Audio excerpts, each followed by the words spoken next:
The cinema specialists Phil and John are back after about a month-long hiatus. We went through a crazy February of just getting in all of our best picture breakdowns, talking about the Oscars, talking about other things. Remember, we did the worst best picture nominees since 2000. We did our Oscar predictions. We did some other stuff over on the Patreon. We were killing it.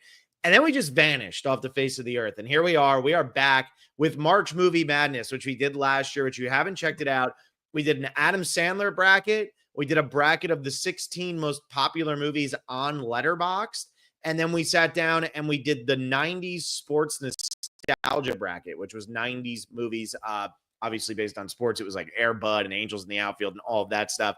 And John and I really dove in last year and talked a lot about these. And this year it was like, dude, we did too much. I've had Deal or No Deal and The Traders and Australian Survivor and Regular Survivor. And then I was just like doing more for the Patreon. I said, John, we can't do anything for a little bit. Maybe we'll try to get out on the 10th or the 17th. And now here we are on the 24th, finally doing it. But we have a good one for you today. We are talking the 16 of the best movie plot twists of all time. We have a bracket set up for you that we're going to show here on the screen in a bit. But it's good to be back. And here we are on March 24th, getting it in time for March Madness. I know opening weekend of the March Madness bracket is over, which means my brackets are all toast, but that's okay because it's about having fun and not picking chalk. And if you're doing well this year, congratulations on having no personality. John, what's up? How you doing? I'm doing great. I'm a little tired. Just came back from a camping trip. So luckily got all, I did it. Don't worry, everyone. I watched all 16 of the movies we are going to be discussing in the lead up to this prior to going camping. So I'm ready to go. I'm ready to talk plot twists. I'm actually really excited because this was a suggestion we got from patron Alex Trios last year when we were doing our March Madness. So being able to actually come in and do this, and it's so fun to be talking about an element. Like that's what I think we had a lot of fun with last year when we did this March Madness bracket, is we got to look at movies in a very different way when we discuss them, because we had to, we came up with like our criteria for all of the ways that we were looking at them and how we should have them progress through the bracket. And I think this one's going to be really interesting because we already have Ben Rodriguez in the comments here saying, "I am your father" from Star Wars doesn't win. It's easily the most memorable and iconic plot twist ever. I mean, maybe it's on this bracket. Maybe it's not. Yeah, I know. I'm going to reveal the bracket in a second here. You won't be surprised at what one of the seeds is here. But everyone has their idea of like what the best plot twist in a movie is. And I think it's going to be really interesting for us to kind of break down what we think makes a good plot twist and pitting some of these movies together. Because I think we're going to have some that might surprise others as to what actually end up overtaking others in this bracket. I haven't even seen the bracket. I don't know what our seating is. Yeah, the way we did it is we picked 16 movies, and look, picking the best plot twist and putting it into a 16 bracket, like a 16 movie bracket, is nearly impossible. Well, I so badly wanted an Illusionist versus The Prestige first round just so I could move the Illusionist on and tell you all that The Prestige is a steaming pile of crap. But we weren't able to do that. Instead, neither one of those movies made it. Like, we tried to go across the realm. We have an animated movie on here. We have some older movies on here. We have some really new movies on here. We have some classics from the 90s. We have the first plot twist in film history, or what is generally considered the first plot twist in film history on this list. So we tried to bounce around and do a lot. John and I, when we would discuss it, I thought LA Confidential would be a great one for this. I thought Chinatown would be a great one for this. And ultimately what we kind of discussed was, okay, that's really more of the plot unfolding more than a plot twist. Like some of these, when you're thinking plot twist, you're thinking Luke, I am your father, which I know he doesn't say Luke at the beginning of that. That's the most misquoted thing ever. But you're thinking, I am your father. You're thinking, I see dead people. You're thinking the Statue of Liberty at the end of Planet of the Apes. Like, that's what you're thinking when you think plot twist. And while Rollo Tomasi is a great plot twist, while she is my daughter, she is my sister twist, ultimately I felt like we needed to go with movies that had that oh crap moment that wasn't just a simple unfolding of the plot, that it really was a, oh wow, this changes the entire way I look at this movie. You could argue that with Chinatown. Maybe Chinatown should have been on here. We've talked about Chinatown so much that I didn't feel like it needed to be on here. So ultimately we made our 16 selections, and then they are ranked by their Letterboxd rating. So rather than us putting any of our own feelings or anything into the bracket and setting up matchups that we wanted, we just went number 1 has the highest rating of these 16 movies on Letterboxd. Number 16 has the lowest rating of these 16 movies on Letterboxd. So we have 1 through 16, just like a regular bracket, 1 verse 16, 8 verse 9, 5 verse 4, 5 verse 12, 4 verse 13, right down the line. That's how it's going to be. John doesn't know what it is.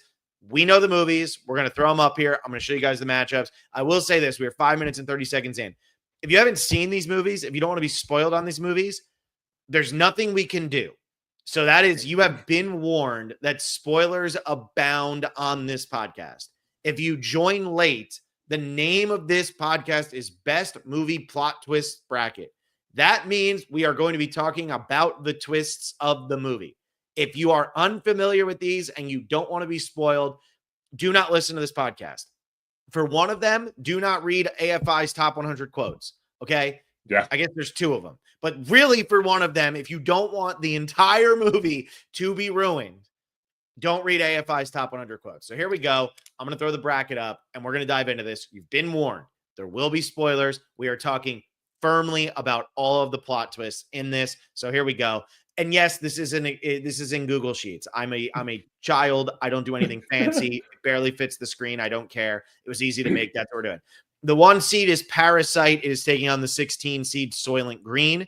The 8 seed is the Cabinet of Dr. Caligari, taking on the 9 seed The Usual Suspects. 5 seed is Fight Club, taking on the 12 seed Atonement. 4 seed is Psycho, taking on the 13 seed Primal Fear. The 2 seed is The Empire Strikes Back, taking on the 15 seed Gone Baby Gone. The 7 seed is Diabolique, taking on the 10th seed The Sixth Sense. The 6th seed Your Name is taking on the 11th seed Planet of the Apes. And the 3rd seed Oldboy is taking on the 14 seed The Others. John, do any of these stand out to you just simply as why do people on Letterboxd have one rated higher than the other?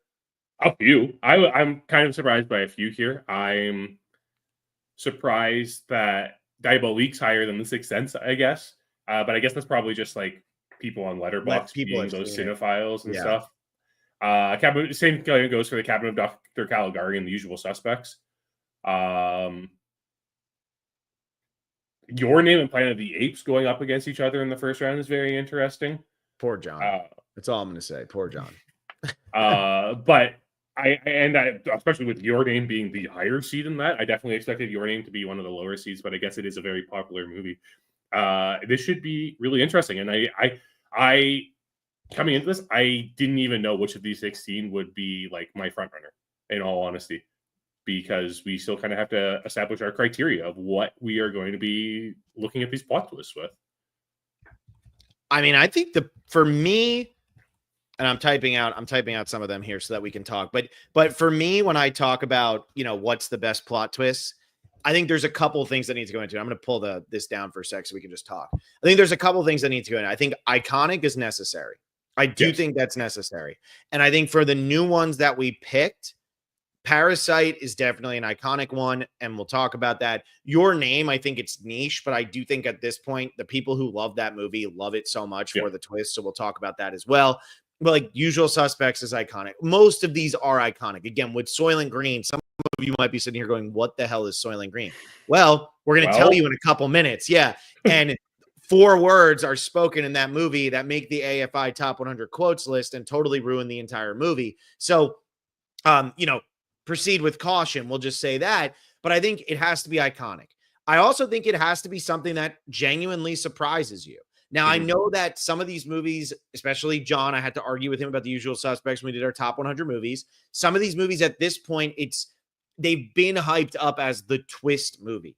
So you know what's going to happen in The Sixth Sense. You know what's going to happen in The Usual Suspects. However, I do think they need to genuinely surprise you. And a lot of these movies didn't become the twist movies until enough people were blown away by them to go, oh shit, this is something different.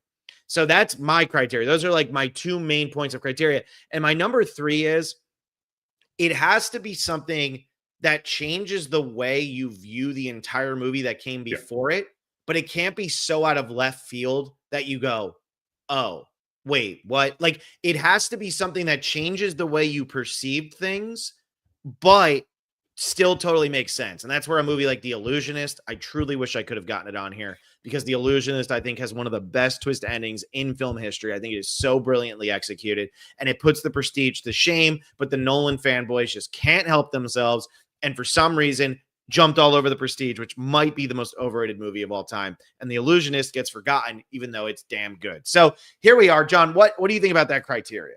I agree with those. I think a couple other things I want to say. There has to be setup for the twist. And that kind of bleeds into what you were saying with your last criteria there, but like it has to be set up. And even if it's set up you don't notice the first time you watch it, when you go back and rewatch the movie, you have to be able to see the twist coming because you know what you're to look for. And again, like that's when we talked about The Usual Suspects all the way back when we were doing our top 100. That was one thing I said. It was like the twist was kind of telegraphed in this movie. But that's a good thing in this bracket. Like the twist being telegraphed, but it can't be too telegraphed. It can't be to the point where it's like, okay, this is really obvious what the twist is, and now I'm disappointed in it because of that. And again, we're kind of going from like that, but I think also rewatchability of the film after knowing the twist, I think that's is a really good one. Important. Yeah, is the movie still good even though you know the twist? Because there's a lot of movies in the 90s were killer for this. Yeah. Where the 90s, you'd have a movie that you would watch it and you know the twist, and the next time you went to watch it, you'd be like, oh, you got to see this because of the twist ending. And then you go to watch it, you'd be like, that movie sucks other than the twist. Yeah. So I agree with you. The rewatchability. And I know like we're talking about the twists themselves, but I think that is an indication of a good twist, is that it enhances the movie. It isn't the entire movie. And I think there's one film in particular on the bracket that we will talk about, not like in that instance, but like has been kind of reduced to the twist when it might be the worst part in that entire movie. Oh, I can't wait to hear which one we're talking about there. Yeah, well, and then honestly, another thing that's going to do for it, how is everything handled after the twist is revealed? Yeah. Because I think that's really important too, is how does a director treat the twist for you after that moment happens? Like, is it, okay, now you get to sit in the twist and look at it and like piece it together? Or does the director kind of like spoon feed everything that happened in the movie beforehand to you? And that's how they're treating the twist. It's like, oh, look, here's a series of flashbacks that show everything that's going on. Don't get mad at Gone Baby Gone. It didn't do anything to you. I didn't specify any movie, but you know you just singled out the only movie in our bracket. That is not true. That is not true. There are two other movies on this list that I think will surprise you when I say them. That also do that. But this Fight Club definitely does it. That's true. Yeah. Yes, it does. Like there are movies that do that, and I think that is important to the twist. Like I think that is important when evaluating the twist. Is like, is the audience trusted enough with the twist to not have to have it spoon fed to them after the reveal? Yeah. All right. Let's dive into it then, so we don't do a 12-hour podcast. John, I actually made it fill the whole screen. Oh my God. I'm smart enough to do that. So let's do this. We'll get the banner going across the bottom so that we can choose which one we're doing first. And we're going to start with the 1 versus 16 matchup. We got Parasite taking on Soylent Green. So this is where we are literally just going to tell you the twists of the movies, everybody. Yeah. So get ready. If you've made it this far, we apologize. But Parasite's twist is the third family. Soylent Green's twist is Soylent Green is people. And that is literally the line that is in AFI's top 100. You sit down and you watch Soylent Green, and this entire movie is Charlton Heston and Edward G. Robinson, and it's this dystopian, horrible movie where everybody's starving and nothing can grow, and the world is just falling apart. It's awful. Everything's terrible. And this new product, Soylent Green, is going to feed the masses. Everybody get together and pick up your Soylent Green. And the movie is, what is going on with Soylent Green? Well, Soylent Green is people. People are being made into Soylent Green and eating each other. And then Parasite is, you have the one family who is in the house. You have the one family who lives in the house. And then there's this third family that happens to be a part of it, where the man is living in the cellar. John, we just spoiled both movies, so let's go. Okay. What's your take on both of these? Okay, let's start with the one seed here. Parasite, obviously, Best Picture winner from 2019. It is the newest movie on our list, right? I'm not making that up. You're right. You're right. So, Phil, I hate to break it to you, that's still 6 years old now, so it isn't quite the newest of new. But this is an interesting one because placement of this twist is really important. And I think that's another thing that we're going to be talking about with a lot of these twists. A lot of them have twist endings, right? Like Soylent Green. Soylent Green is people. Literally the last sentence said in the entire You just film. keep yelling it. Yep. Parasite, the twist comes and it sets up the entire third act of the film. And I think that is kind of important. This is one. So digging into Parasite, we're already in this dark black comedy that's really looking at like social standing and just like class welfare, things like that, and you know, people getting one over because like rich people are kind of dumb, so let's take an advantage of them and everything so that we can better ourselves. And then we get into like class cannibalism with this twist of, okay, all of a sudden the old housekeeper has been keeping her husband, who's been running away from loan sharks, in the basement of this house. And we see this like back and forth between the mother of the family and the housekeeper about, okay, no, well, I kind of have to rat you out now. Like, you can't be doing this, only for them to fall down the stairs and reveal to the housekeeper that they were also kind of sharking this family. Yeah. And I think this is kind of what's so brilliant about this twist, is that it changes the way we look at the film, right? It does. We changed it to, instead of us looking at rich versus poor, we're now looking at poor versus poor. It reframes the entire movie to be like, okay, but why are we going after each other? Like, why are these two poor people going at each other? And it's now distracting from the fact that these rich people were here. And it's also like, we still get the rich versus poor narrative, especially when we get to the end of the film and we have the father kill the the patriarch of the rich family. But this is one of those ones that reframes it so that the theme that we thought we knew was actually going even deeper into it, to the next level. And I think that's what's so important about this twist in particular. I think what's great about this first round matchup is both of these movies actually are very similar.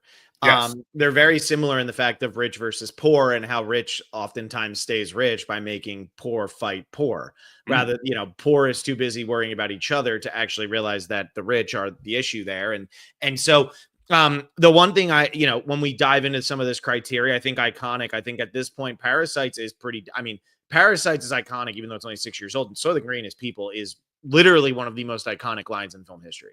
The Simpsons has riffed it, like other things, like it has been riffed to death. And it's Charlton Heston, so it's a very popular person. Edward G. Robinson, who was in a whole bunch of movies prior to that.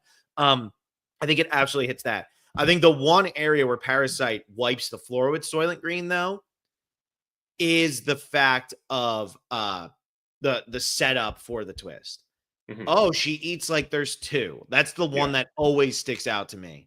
I think that's brilliant. The smell, right? Like this, like there's so many hints that there's something that's not quite right. Why she's so desperate to keep that job and everything.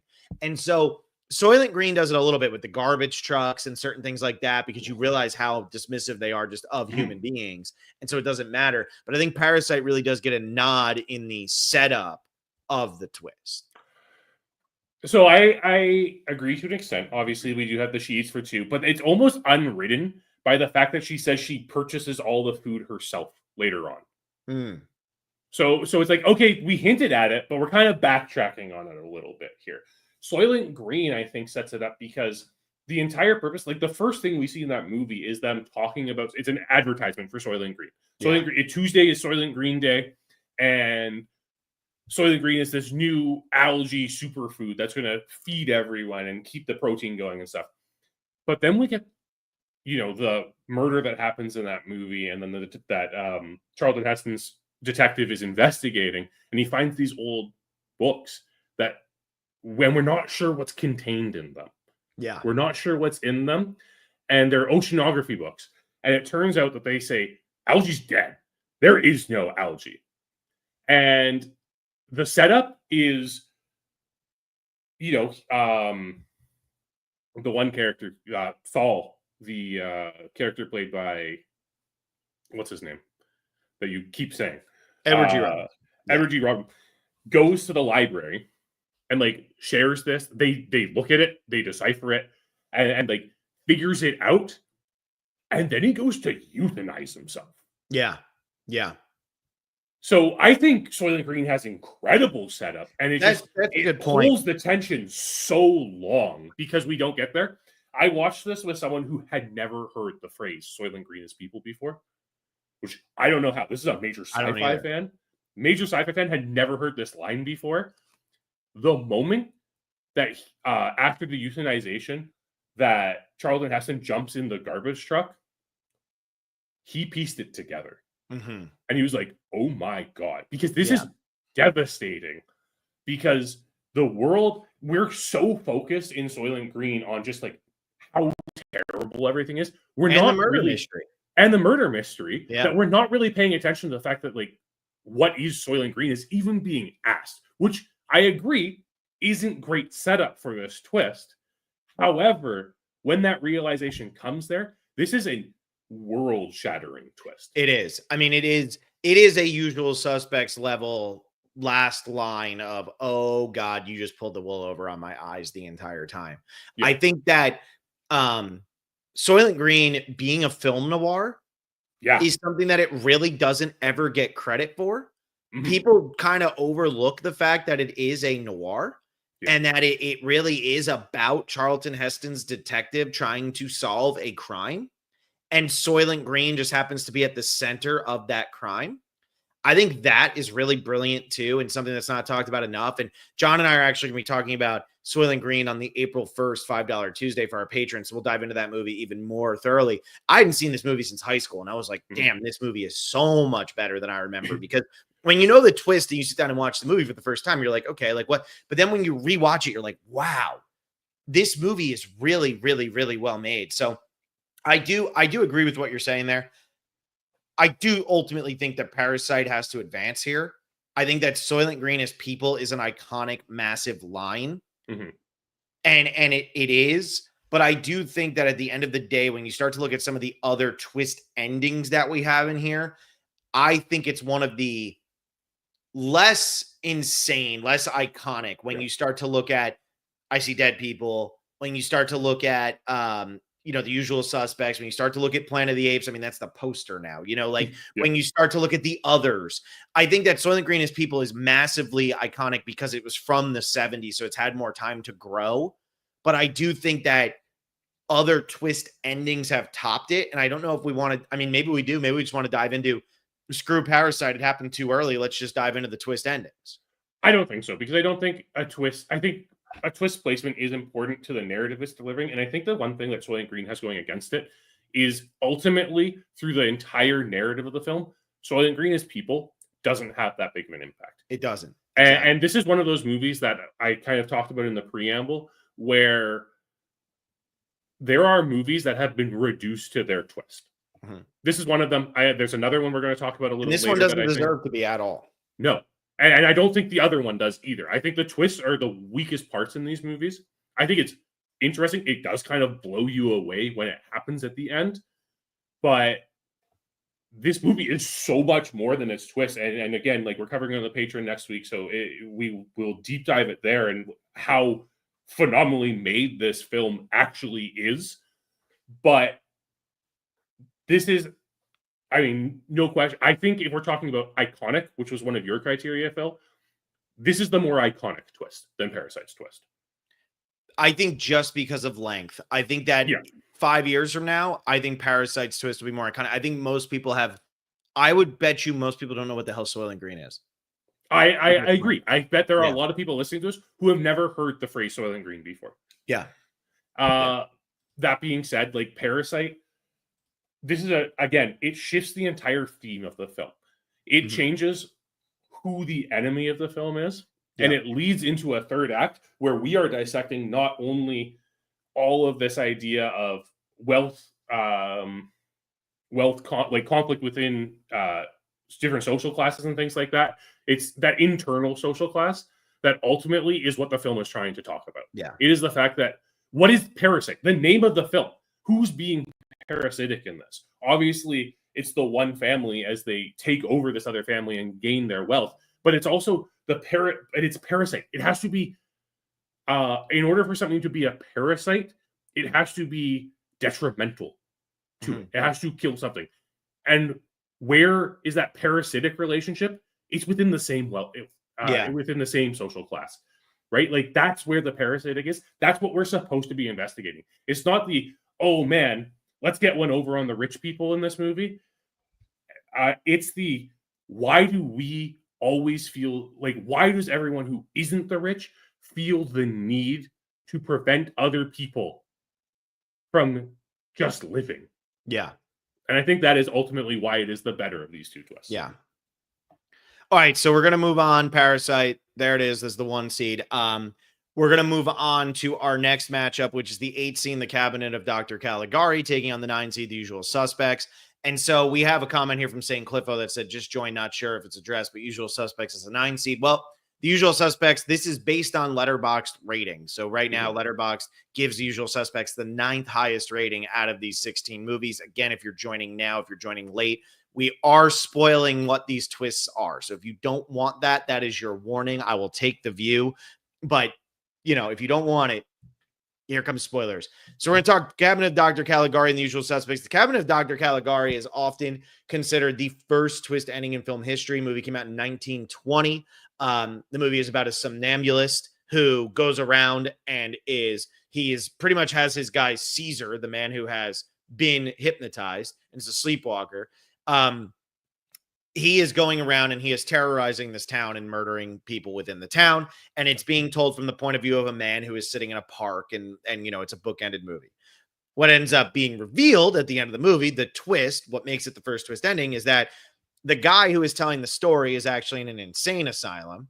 And Caligari, Dr. Caligari, isn't some murderous guy. He is trying to cure this man of his insanity. So that's the twist of the Cabinet of Dr. Caligari.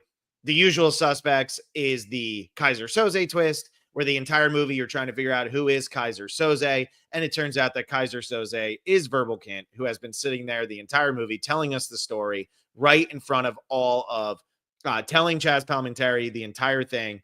Agent Kuyan. Yeah, that's it. Telling him the entire story of what took place. And we realized that the entire story is a bunch of bullshit and that he just got out on his own. So, John, what's your take on Caligari versus The Usual Suspects? These are very interesting because these are very much the type of twists that reframe the way you watch a movie. Obviously, we did a full podcast on The Usual Suspects, and I have already talked about how I'm not a big fan of that movie. And in fact, I think I gave it a lesser star rating on this rewatch than I did the first time I watched it. You could just keep being wrong your whole life. I know, fine. It's fine. And then, okay, let's talk about The Usual Suspects first. I think the thing with The Usual Suspects is this idea of like, who is Kaiser Soze? It doesn't really feel pivotal to the plot of that movie. I disagree. I know, but like the thing is like I find that entire movie, you're watching this movie, it's kind of like it's closer to a heist film for the majority of the movie. And more of our question is, okay, what happens on the boat? Like what happened on the boat? What's going down? And then you have Verbal Kint explaining the entire story. And obviously he's the narrator of this movie. So what I think is really awkward about this twist is it does reframe the entire movie, but not necessarily in a good way. Because at that point, we don't know if we can trust our narrator at all. We don't even know if the events that are happening, hypothetically, based on the fact that this is a reveal that Verbal Kint is Kaiser Soze and has been masterminding everything, has been lying about everything, not a single thing in this movie actually happens. Yeah. Why is that a problem? Because I don't like it when movies tell me that the entire movie preceding it has not happened. I think that it works. Usual Suspects is one of my favorite movies ever, so it doesn't matter. But yeah. I feel like the whole thing with The Usual Suspects is it is one of those movies that expertly fools the audience the entire time. And I think that is something that people have been trying to replicate since 1995 or 96. What year did it come out? 95 or 96, whatever it was. Yeah. They've been trying to replicate it since then, and they haven't been able to. And so this entire movie is the lineup, and it was an obvious setup. And we do know for sure that these people were on that boat, that the boat was blown up, and that they are trying to figure out what took place on that boat. Yeah. And why, like, there was no drugs, there was none of this, blah, blah, blah. So that all did take place. But now it is this guy, Verbal Kint, has been captured by the police, and he needs to tell his story to get himself out. And so he tells a complete tale of nothing, of nonsense. And as an audience, you sit there and you watch this movie and you try to figure out what is happening throughout the entire movie and what's going on and all of this. And we, just like Agent Kuyan, are being lied to about every single thing that takes place in this movie. And I actually think that's brilliant because at this time, in the mid-90s, we had never seen a movie do that. To have the balls to sit there and say, guys, we are literally going to tell you a steaming pile of nonsense, but it's going to have this twist at the end of this guy the entire time, if you've seen, be weak and pathetic and all of that, is actually this criminal mastermind who, from what we hear, and I do believe these parts of the story, killed his whole family, didn't care about that, showed them what power truly was. He backstabs all of his friends so he can get off free. Like, we see all of this take place. And I think that the ending elevates it because you sit there and you say, what did I just watch? What am I watching? And then when you go back and you rewatch the movie, yeah, I could see your argument there of, well, if nothing matters, why do I want to rewatch this movie? But I think when you go back and you rewatch this movie, you pick up on the brilliance of how fabricated this story clearly is. And Christopher McQuarrie, who wrote the script, leans in so heavily to those like criminal tough guy talk and how they all interact with each other that as you're watching, you're like, of course that's not what's actually taking place. They didn't go meet this guy Redfoot at this random ass place. Like, but it's just spinning everybody in a circle. And I think it's brilliantly executed. And I would say from an iconic standpoint, might be one or two on this list of movies that we have here of these 16. So I think from iconic standpoint, it's certainly there. But John, everybody got to this movie late. He didn't watch it until I made him watch it for the top 100. He's like, it was so telegraphed. It's like, well, obviously it's telegraphed to you, John. You'll never have the joy. I think that is something that I actually am like sorry for you on, is you'll never have the joy of not having any freaking clue what was going to happen in that movie. I know it is unfortunate, but in the end, and I'm going to say probably my most controversial take of this entire podcast right now, the twist ending in The Usual Suspects is just a step above It Was All a Dream. I don't think that that's that controversial. I really don't. I don't, because I do think it's a step above the It Was All a Dream, but I think it is so expertly handled. I think it started up a new trope. Remember, the first It Was Just a Dream movie was, everybody probably was like, oh shit, that was cool.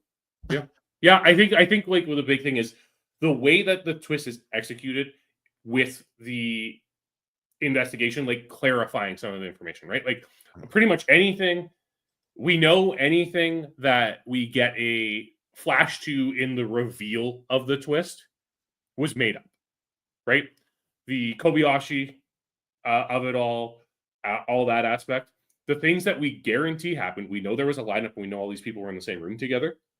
Anything given to us by the law enforcement, we know is true, right? So the lineup happened. We know that they hit the taxi service, and we know that they were on this boat.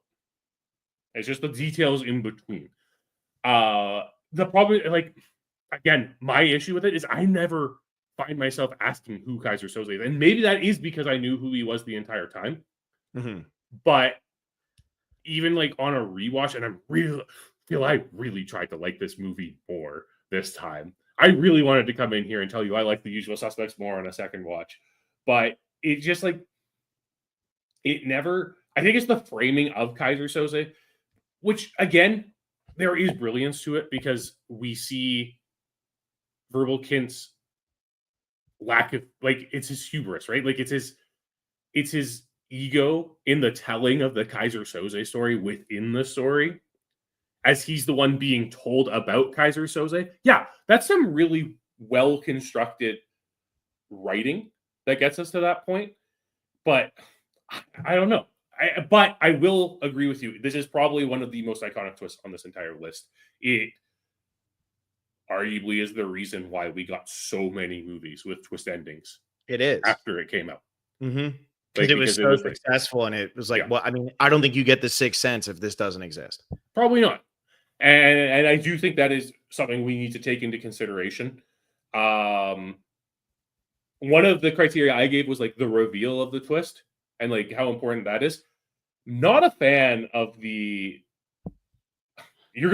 gonna come up a couple times in this movie. Not a fan of the recap of all the events and like things that have been said earlier in the movie as the revelations happening. So the reason why this one doesn't bother me, because I do agree with you, Gone Baby Gone, that is one of the weakest moments of the movie, which always bothers me because I think Gone Baby Gone is a perfect movie. With the exception of that, I don't think you need it. I think with this one, it's because it is setting it up as what it's doing is it's setting it up as here's where every lie was the entire time. And what's really brilliant about this movie is if you watch closely, you actually see all of the thing. You see Schofield, you see you see Kobayashi, like you see all of that stuff. And I think that's what's so well done about this one, because you do need it so that you can see where he was looking around the room and pointing everything out, right? Yeah. And I agree. It is the better way of showing this than some of these other films do it. And like you said, when we're talking about the setup of this, all those things are visible throughout the film. You probably even notice them in the film. But until you actually know the twist and you're watching that reveal, you don't know that you know it. So on the next one, the Cabinet of Dr. Caligari, the first one, we talked like 10 minutes about this matchup. We're never going to finish. I know.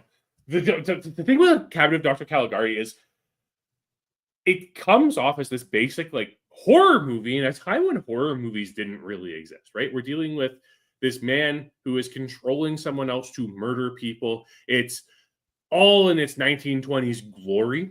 I guess like horror movies did exist in the 1920s because we like started going into monster movies and things like that. But it's one where it's like, okay, I see what's going on here.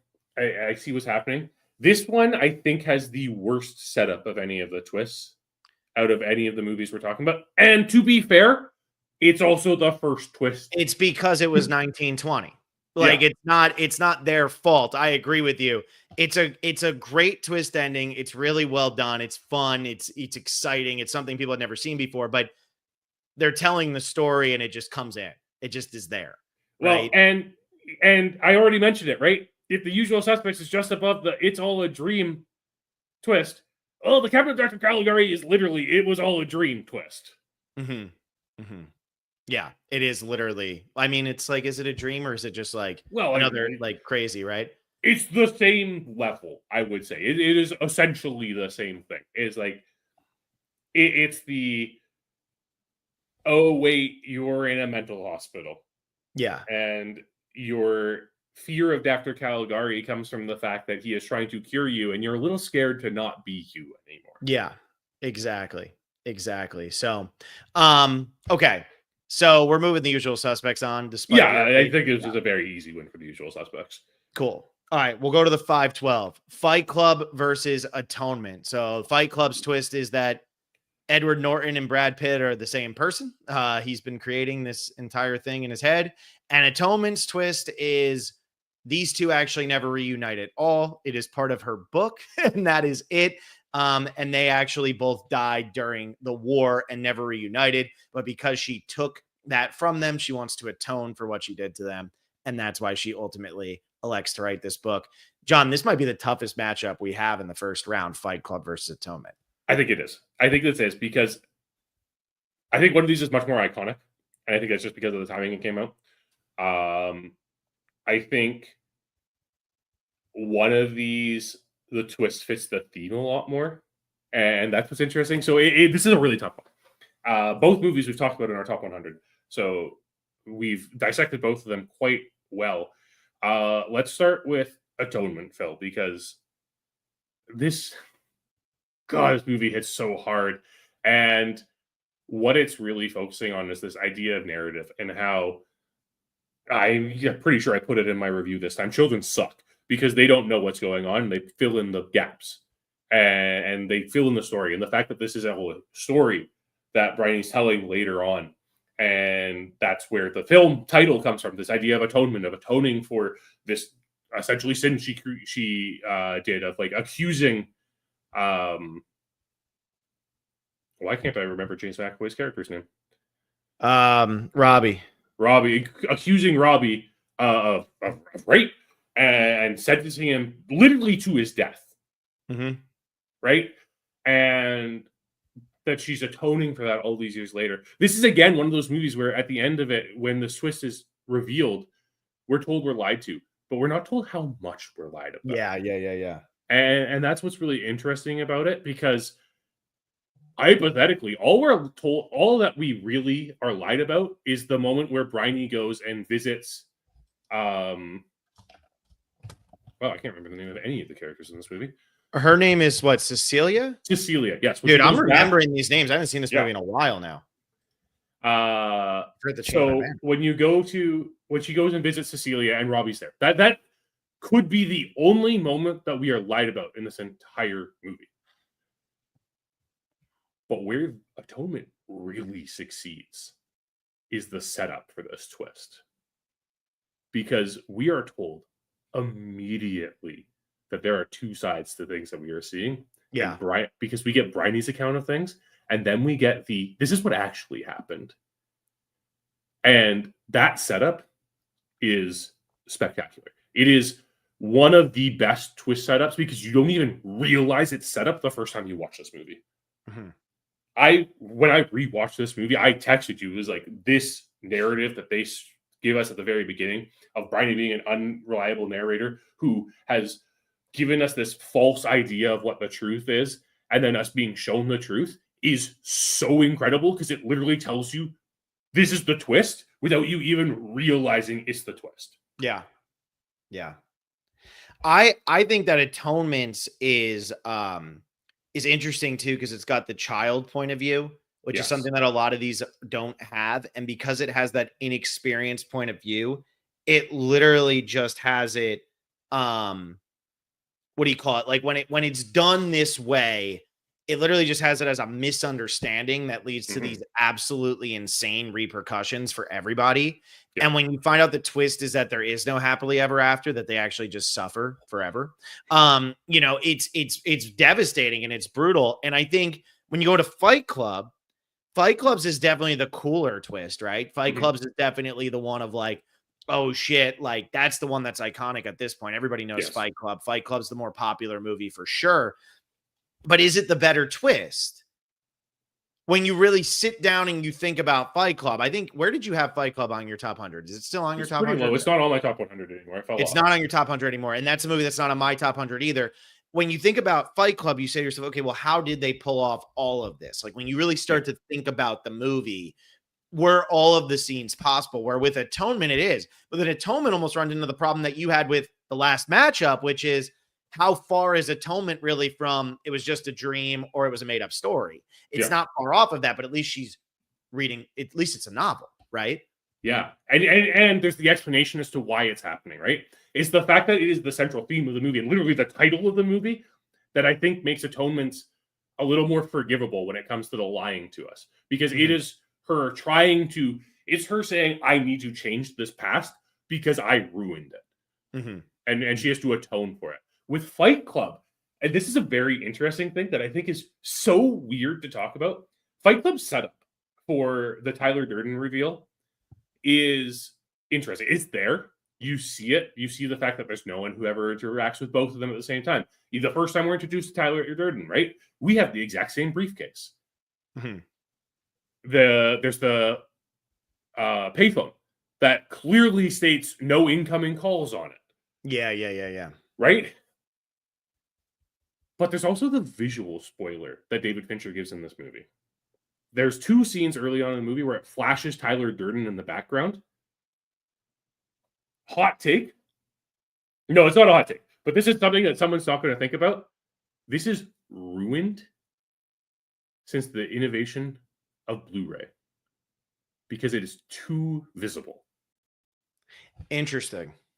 It is I never really too thought about that. obvious that you can see it because of how clear the definition is in the film now. So when you watch this on Blu-ray or anything higher definition than Blu-ray, it's very obvious that there's this flash of Tyler Durden, or at least it's at least noticeable that there is something you're supposed to be looking for, and you might be like, I should rewind. What did I just miss? Yeah. And it kind of ruins the movie. Yeah. But if you watch this in standard definition, if you go back to either a VHS or DVD version of this, it's not as noticeable. That's interesting. So for me in this movie, I prefer Atonement in this matchup, but is it really possible to put Atonement over Fight Club when doing a best twist bracket? I think the big thing here with Fight Club is, okay, well, let's just go back to our criteria here, right?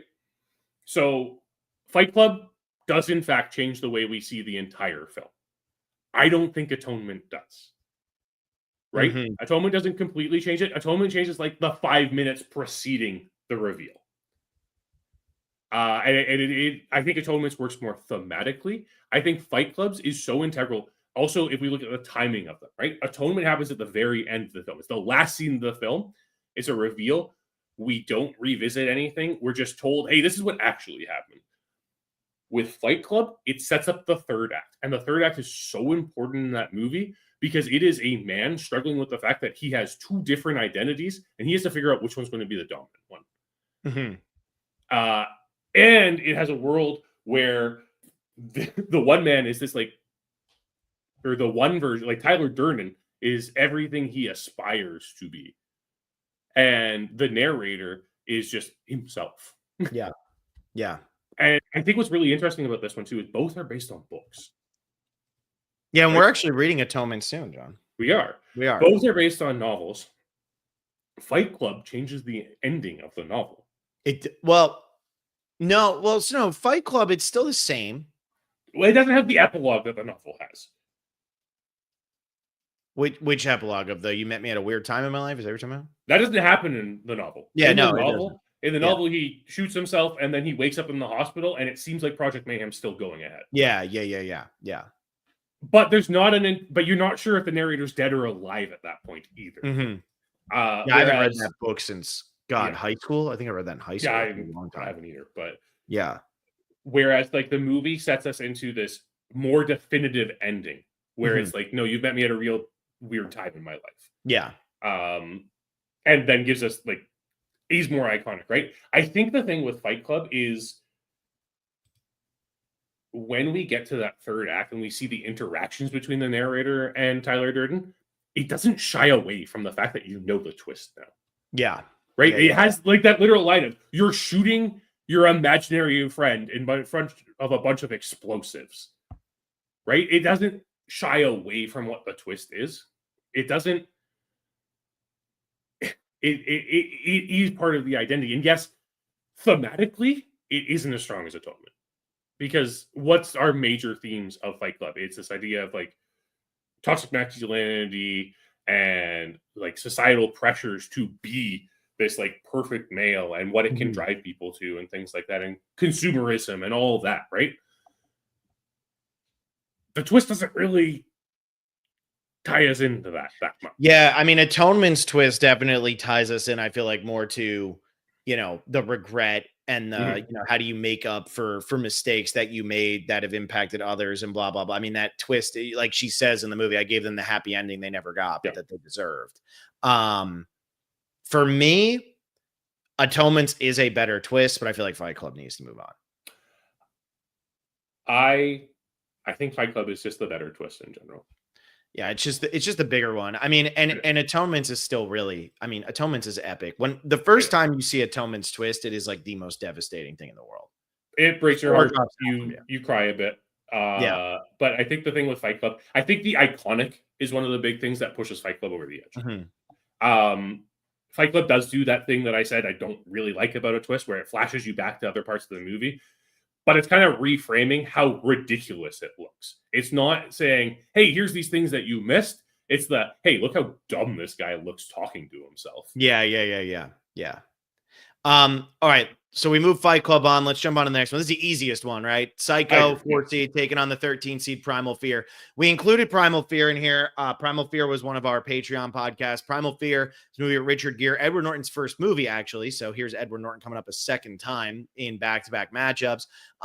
He gets nominated for the Oscar for it. It's about a murder, and it's a very by-the-book courtroom drama, talking about legalese and all of that. And it gets into, okay, but what's up with Edward Norton's character, who's this young altar boy who is being, they're talking about he committed the murder, and it turns out that he might have split personality and blah, blah, blah.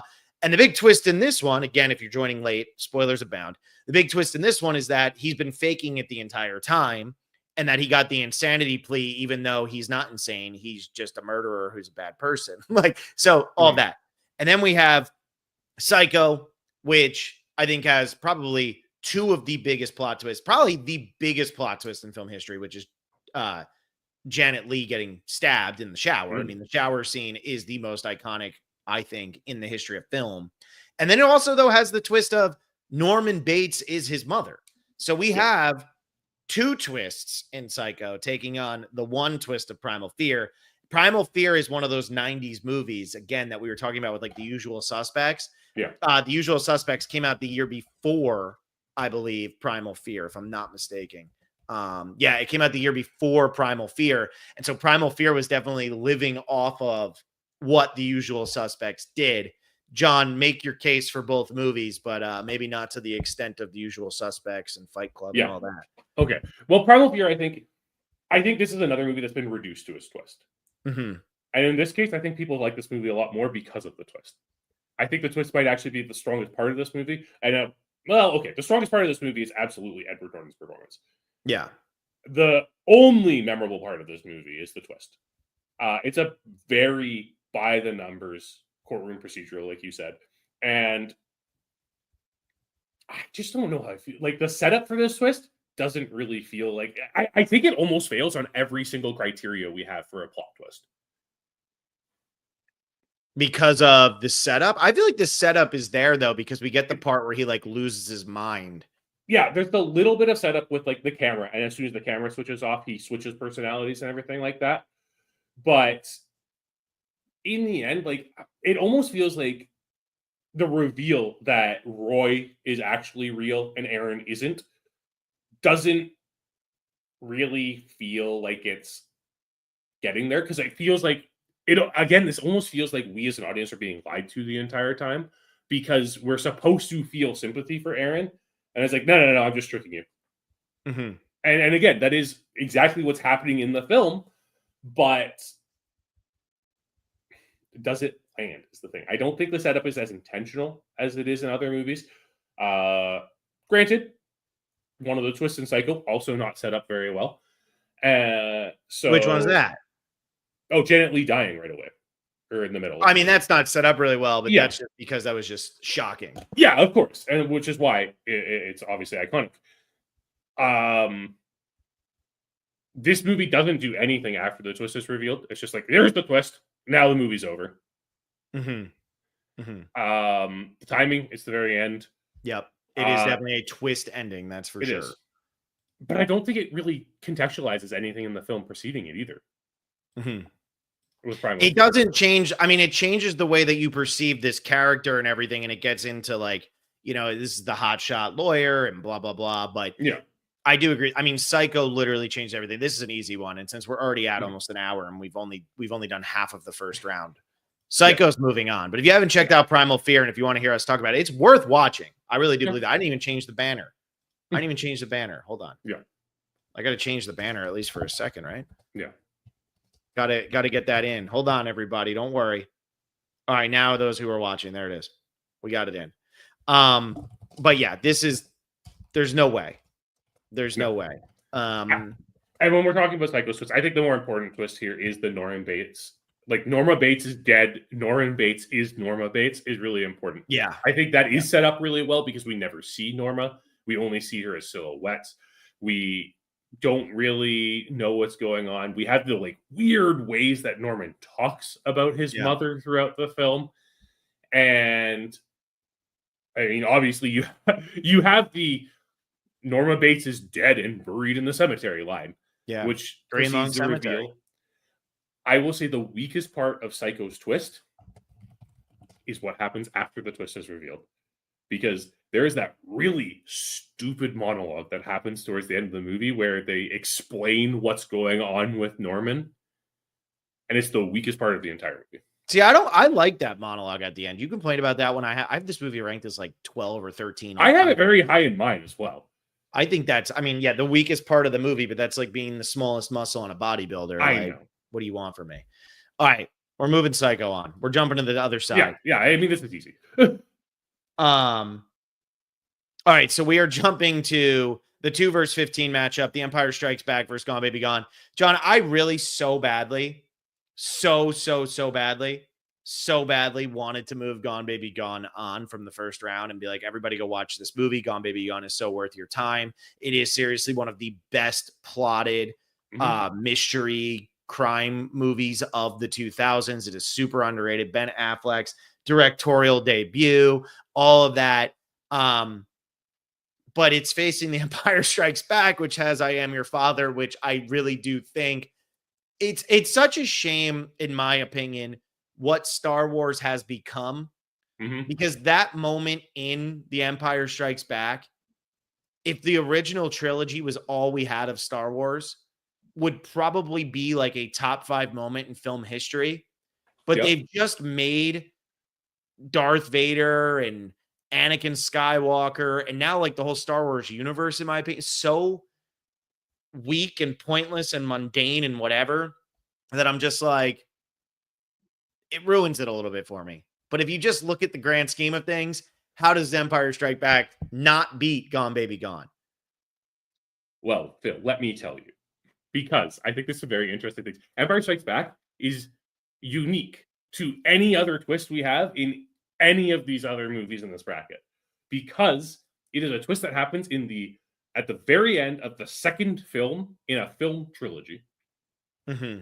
It's not in a single film. It recontextualizes more than just the film preceding it, but also not just like the film it's in and what precedes the twist. It literally recontextualizes an entire film before it. And the ripple effect of this twist, you already mentioned it, is kind of devastating. It is. It has made, because it gave us an entire prequel trilogy based on the character. And then it took it to the point where, because of this, we had to focus on a single family and like their implications of like everything being interconnected in a sequel trilogy. I don't know how well this plot twist is set up. And I watched the entire original trilogy on Thursday in order to figure this out. Because you kind of have to. Because again, like, you have to treat all of the original trilogy as a single film when we consider this plot twist. There are some kind of contextual things you can look at in A New Hope that set this up. Obviously, Obi-Wan's relationship to Anakin Skywalker and everything. The lie of Darth Vader killed your father. Things like my that. father. Yeah. Things like that. The bigger thing that really sets up this twist is the very opening crawl of The Empire Strikes Back, where all of a sudden, man, Darth Vader seems really interested in Luke Skywalker. And at that point, we're kind of just like, oh, well, it's because he sensed the Force in him. But we find out it's kind of because of his, like, lineage and how connected he truly is to Vader. I think it's one of the best deliveries of a twist ever. Obviously. Yeah. And when you look into the history of what went into this twist, that no one besides Mark Hamill and James Earl Jones knew what the twist was. And I mean, obviously, like, the people who wrote it, but and directed it. But like, actor-wise, the only people who knew were James Earl Jones and Mark Hamill. The performance is incredible. And like I said, it does recontextualize everything. It changes the way we look at this. This goes from our basic hero's journey into this is a personal matter now.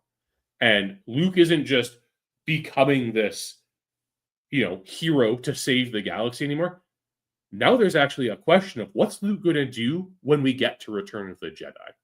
Yeah.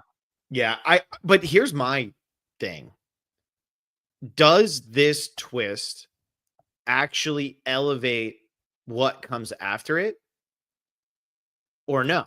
Does it elevate it? I don't think so. Does it define it? Yes. Yeah, that's true. That's because true. because everything after it is written with this twist reveal. Again, we can't view this as a twist that happens at the end of a movie because it happens at the end of Empire. This is a twist that happens preceding the third act. No, that's true. That is a good point. Let's talk Gone Baby Gone quickly here. Yeah. So Gone Baby Gone, this one does set up its twist in such a incredibly Yes. well done way. So for those of you who don't know Gone Baby Gone, here's your spoilers. I highly recommend that if you haven't seen this movie, you literally stop listening until we're done talking about this matchup because this movie is so well executed, with the exception of the stupid flashbacks at the end, which I agree with you, John. They are silly, but I will forgive the movie for it being made in 2007, which also was the year Atonement. Look at that. This movie is about a little girl goes missing. And so now we have to figure out who took the little girl. And the mom wants to have the little girl. And we know that the mom is just not a good person. She's a drug addict. She's running drugs. She's doing all this. She's a terrible person, all that. Okay. So what the twist in this movie is, here you go. Ready? 3, 2, 1. The twist in this movie is that the police chief actually abducted the little girl to give her a better life. And that it was set up by the uncle, by Ed Harris's character in this movie, which I guess he's like a detective, whatever, and then by Morgan Freeman. So it's all set up by them. And what is so well done about this twist is that throughout the entire movie, every one of those characters has the absolute motivation to want to do this. Titus Welliver's character, which is the uncle, he sees how the girl is being treated like crap, how it's not fair, and something needs to change for her. Morgan Freeman's character is consistently talking about how he was not able to save his daughter, and she was a missing persons, and that's why he now has his motivation. The motivations are so clear, and this twist is one of those twists that leaves you so sick to your stomach because you say to yourself, would she be better off there? And the answer is yes. And Casey Affleck has to say to himself, but is it ever right to take a little girl from her mother, no matter how bad the situation? Go through social services, do what needs to happen, but we cannot just abduct people because you think you're going to give them a better life. So I think personally, Gone Baby Gone and The Illusionist are the two most underrated movies of the 2000s, meaning 2000 through 2009, that decade. I think those are the two most underrated movies of that decade, and they both have great twist endings. The Illusionist also does the flashback thing. But The Illusionist is kind of like The Usual Suspects, where it's like showing you all the things that you literally missed. Whereas Gone Baby Gone is just telling you the story again, it feels like. Yeah. John, what's your pitch? Is there any pitch to be made that Gone Baby Gone can beat Empire? Yeah, and it comes down to theme. I think we kind of missed it when we were talking about our criteria, but I think like how impactful the twist is to the theme of the movie. It kind of goes into like that whole plot aspect of it. This completely recontextualizes the movie, but from a theme perspective, because it changes it to, you mentioned this problem that Casey Affleck has to decide between. Like, yes, this girl is going to have a better life here, but is it the right thing to do? Like, to take them away from a parent? And I think that's where Gone Baby Gone does edge out Empire Strikes Back a little bit, because it's one of those moments where you are devastated because you don't know the right answer as the person watching. And I think the big thing is what happens after it, right? Obviously, Empire Strikes Back, we get an entire other movie that talks about it. And it talks about this conflict between good and evil. And is this a major theme, right? But it's this conflict of good and evil, and can the light bring someone back from the dark? Gone Baby Gone is like, hey, by the way, the mom didn't even know the name of her daughter's doll, and you just yeah. I know, it's brutal. That last scene of Gone Baby Gone is devastating. Oh, it's so devastating, and I do think that is more impactful. But ultimately, I think in this first round, sometimes the better twist really loses to the more iconic one. I think Empire Strikes Back has to move on. Yeah, I agree with you. I think Empire, if iconic is part of our criteria, then it has to move on. And we're about to get into that here with 7 seed versus the 10 seed, because Diabolique essentially is like the poster for like what sets up Psycho. This movie comes out before Psycho. I'm sure that when people are looking at this, they're like, okay, The Sixth Sense is an easy move along. Go watch Diabolique and then tell me that The Sixth Sense is an easy move along here. Because that movie has a phenomenal twist that is on par kind of with like a Psycho or something where you're just like, whoa, where did that come from? So The Sixth Sense, obviously, everybody knows The Sixth Sense at this point. It's not even worth rehashing, but Bruce Willis is dead the whole time, okay? And Haley Joel Osment sees him. Boom, done. If you didn't know that and it's 2025, how are you 6 years old and listening to the Cinema Specialist? What is going on? The other one with Diabolique is much more complicated because most people aren't going to know this movie. It's a French movie, and it is about a headmaster. He's a headmaster, right? The principal. Yeah. Principal, headmaster, whatever. So it's about a principal who is abusive towards his wife, and then he has a mistress. And it is very well known that he has a mistress. And so his wife and mistress come up with a plan. They concoct a plan to murder him. And so they kill him, but then stuff starts happening weird where his body disappears, and now she feels like she's like being haunted. What's going on? Twist is that the mistress and the headmaster teamed up together to fake the death so that they could get away from the wife. John, you just watched Diabolique for the first time recently. I did. What's your take here? I enjoy this movie. I don't know how strong this twist is because I love the twist. It is a great twist because it answers everything because you're not sure what's going on. It is so like you are sitting there watching this mystery because the way it is, the entire first act, it sets up the murder, and then we get the disposal of the body, and then there's this fear from the main character about like, okay, we need this body to be discovered so that we're in the clear. We have this alibi, like we have everything covered. We're totally fine, and then the body's gone. It's like, how is the body going? And we delve into the paranoia of it all. It's like, what's going on? She goes to the morgue to check a dead body because she thinks it might be her husband, but it's not her husband. But that makes it so that a retired police detective comes in and starts investigating everything. And then we get to the reveal. The husband's not dead, and the mistress was in on it the entire time, which is why he's not dead. It's like, it changes the movie completely because all of a sudden you go from this movie that you thought was, okay, there's this weird mystery to, hey, this is gaslighting. Mm-hmm. This is just gaslighting the entire time. And it does have this moment where it's like, okay, that's crazy. And there is a bit of setup to it. I don't think there's enough setup to it. Well, because you're seeing it really from her point of view, right? Yeah. Like you're really seeing it from the wife's point of view. So they're keeping you in the dark so purposefully. And I think that in some of these other movies, like, I guess what's interesting about this movie is 2 of the 3 people know what's going on and she doesn't. Mm-hmm. Look, the scene of the guy rising out of the bathtub is like one of the coolest scenes ever. It is. It's a very haunting scene. It's awesome. The fact that like we do have that one set. There's one setup scene the entire time, really, and it is the moment where the kid's like, "No, the principal punished me," and everyone's like, "Yo, the principal's missing. What are you talking about?" Yeah, and that's like that's where it's done really well. That's where Henri Georges Clouzot does such a good job with this film. Like it's there, but he's also misdirecting you by having this detective come in, and you as an audience member are like, oh, this detective is going to figure out that she murdered her husband. But that's not where we're going with this. Instead, he comes in at the last minute and is like, yo, caught ya. Thanks for confessing everything. Yeah. To the people who were trying to murder her. Mm-hmm.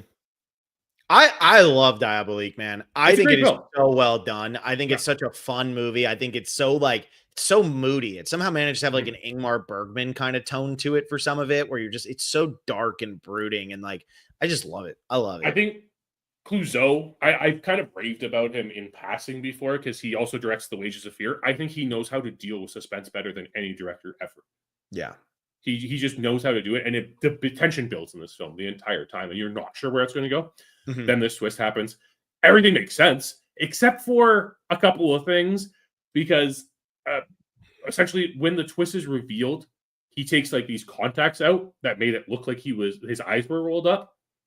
And the one thing I don't know is how he possibly had time to put those in when they supposedly killed him at the beginning. Oh, it was she already did it. Didn't she do it? Didn't the mistress do it? I'll have to watch more closely for the exact timing in that scene, but it just seemed a little weird. That's all. It was one of those things where it's like, I don't know if this is realistic enough. But alas, still a really good twist and a really good film. Yeah, it's really good. But if we're going iconic, if that's one of the things, and if it is like you literally talk about setup, you shoot your man in the stomach at the beginning. There are scenes where he is sitting across from her and she won't even look at him, meaning Jennifer Connelly, right? Jennifer Connelly in this movie? No, who's his wife? Why am I thinking Jennifer Connelly? Dude, I literally just went to the Beautiful Mind. So I don't think it's anybody we know, is it? Isn't it is it's Olivia Williams? Olivia Williams. That's it. I don't know why I want to say Olivia Williams. There's like those scenes. This is set up from the beginning. That you should be able to figure it out if you're paying close enough attention. Bruce Willis never interacts with anyone. Never other than him. I mean, he's in scenes where he's sitting in chairs and stuff, but the other people never look at him. And that's the setup. The setup, but there's a little setup with this twist is so brilliant because the first time we see Bruce Willis like sitting in Haley Joel Osment's house. Yeah, with the mom. He's sitting across from Toni Collette, and Toni Collette gets up. It makes it look like they had a conversation preceding what's going on. Yeah. Like, we have to kind of prop some, put a ton of praise on M. Night Shyamalan for the execution of this twist. It is set up. This is probably the best setup out of any of the twists we have in this entire thing. Maybe one of the worst reveals of it, like the post-twist reveal. Flashbacks. It's the dumb flashbacks. And yes, it's recontextualizing it a little bit where it shows oh, there's actually a table in front of this door. It's kind of dumb. I'm not going to lie. Again, I think this is the movie I was talking about, where the twist is the weakest part of the movie. Mm-hmm. This is one, and for some reason, but it's what it's known for. It's literally anyone ever talks about this. And I think part of that, let's harken back to our bracket from last March, Phil. Part of that's fault is because of 50 First Dates. And why is it because of 50 First Dates? Because 50 First Dates just watch it. They have to watch The Sixth Sense every single day. And she says, I can't believe Bruce Willis was dead the whole time. I think because of that movie and because just the twist and all, and the fact that M. Night Shyamalan kind of went on to be the twist guy. Yeah, we could have put The Village in here, if we wanted to. And just so everyone knows, we deliberately only chose a single film by each director. Yeah, and we actually went along with that, right? Yeah, we did. Yes, we did. That's why we don't have 8 Fincher films in this. Yeah, list. Could have had Gone Girl for sure. Yeah, but I think the thing with The Sixth Sense is the rest of the film is so strong. And everyone talks about the twist and only the twist. No one ever really talks about the fact that, hey, Haley Joel Osment was kind of nominated for an Oscar for this. Toni Collette was nominated for an Oscar for this. There were some incredible performances. No one, for some reason, talks about the car scene at the end of the movie. Oh, yeah. One of the most, it's just an absolutely spectacularly acted scene. And part of that comes from the fact that Bruce Willis is in it, right? So we're not really talking about that aspect of it. But this is the more iconic twist for sure. I think this is the best setup twist. And I think it does recontextualize everything. And this is a twist that makes you almost immediately want to go back and rewatch. Yeah, it does. This is a rewatchable movie, and it came at the perfect time, I feel like. So, yeah, we're moving on The Sixth Sense. Obviously, if you're listening to this podcast, we're now 15 and we're still in round 1. Round 2, round 3, these always go so much faster because we've already dissected what the movies are. But we want to give each movie their flowers here. So we're going to jump over to Your Name versus Planet of the Apes. So this is obviously the original Planet of the Apes, not the piece of crap that was made in 2001. We don't talk about that movie. Your Name, I have to a little bit in this one, but I'll get there. Your Name is 2016. So Your Name, actually, John and I are doing our $5 Tuesday about that movie for tomorrow. It's an anime movie from 2016. It is about 2 teenagers who keep swapping bodies and they can't figure out why. Here comes the twist. Ready, everybody? I hope you're ready because this might be one that some of you missed. The twist is that they're swapping bodies, but they're not actually living in the same year. They're swapping bodies and they're 3 years apart. And so she is swapping bodies after she is killed by a comet and doesn't realize. And he is swapping bodies after the comet has had 3 years after the comet has hit. Really well done. Really, really well done. And then Planet of the Apes. Okay. If you've seen the cover or poster nowadays of Planet of the Apes, you know what the twist is. It is that they are on Earth and that the Statue of Liberty is there on the beach. And where is he going? To find his destiny. Okay. John, Your Name versus Planet of the Apes. Go ahead. Okay, this one, I think, I know you said that like this is one where I'm going to lose no matter what, but this one I think is really close because it's so tough, and Your Name is so unique into its position of all these other films here, not just because it's like the only animated movie on here, the only Japanese movie. Your Name is the only one where the twist happens in the literal middle of the movie. It's closer to an Empire Strikes Back, but like Empire Strikes Back sets up a third act. This is like the literal middle of the movie, and when you find out that one of these main characters is dead already. So, I mean, it's got a Sixth Sense twist here, but it's also time travel. And there's an emotional weight to it. And it really sets up not only like the second half of the movie, it focuses so much on the themes of this movie, this idea of memory and how it can fade and how you're not really sure why you're obsessed with something and why you're looking for something so much. And this feeling of needing to find something. Where the way that it is executed is, and the reveal of the time where you have Taki, he's going around, all he has is like his memory of the fact that the memory of the terrain of what he saw when he was in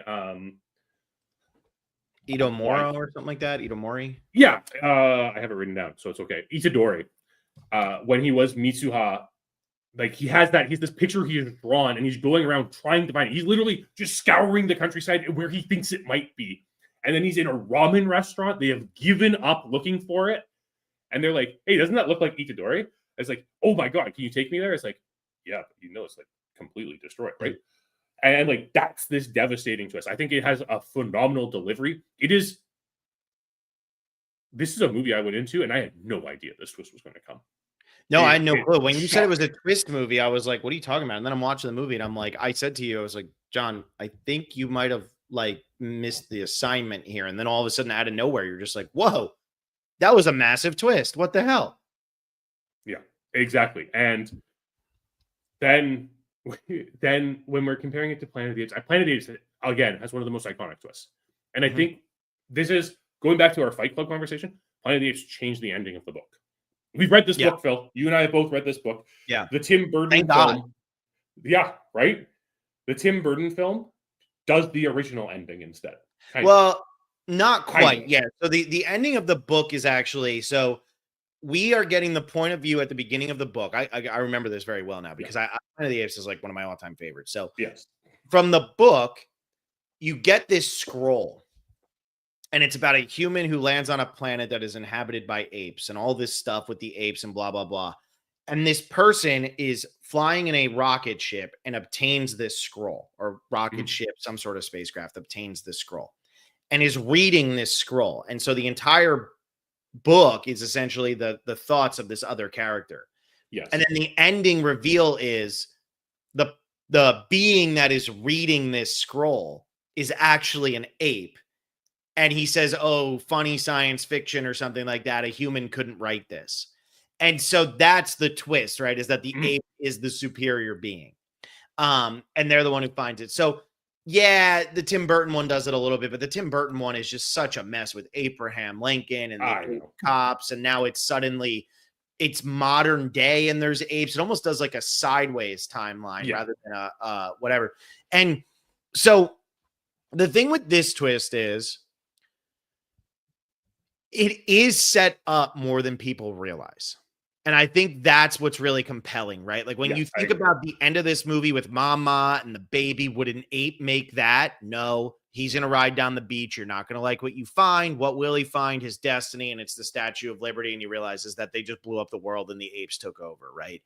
It is set up throughout this entire movie with how Zeus is reacting to the fact that this man exists. Because he doesn't want him to exist, because he wants everybody to still stay super, super quiet, right? Like he doesn't want it to be a thing.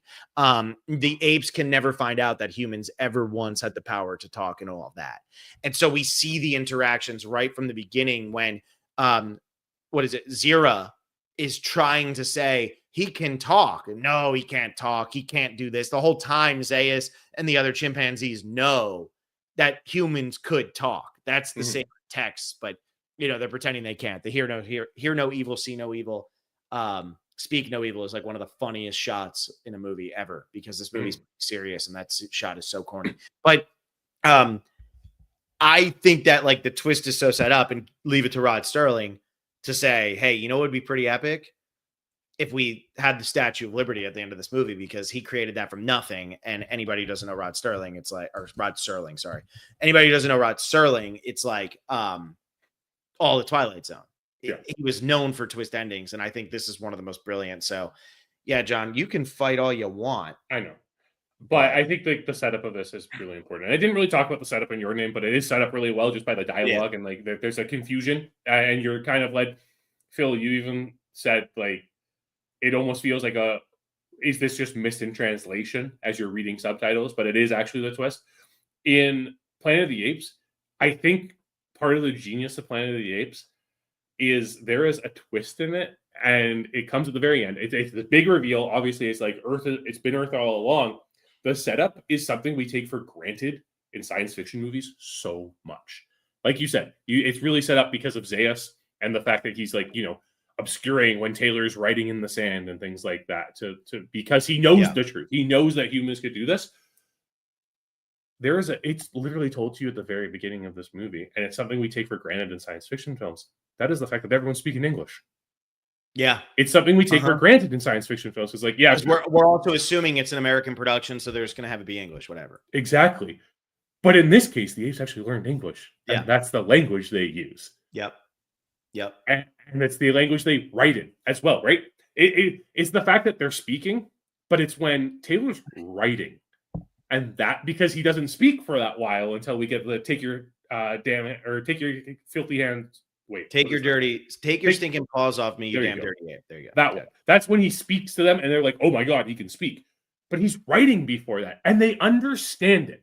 That should be our major clue that okay, this is weird. But again, in science fiction movies, and just science fiction in general, we kind of take that for granted. Where it's like, okay, we as logical human beings on a planet where there are hundreds of languages.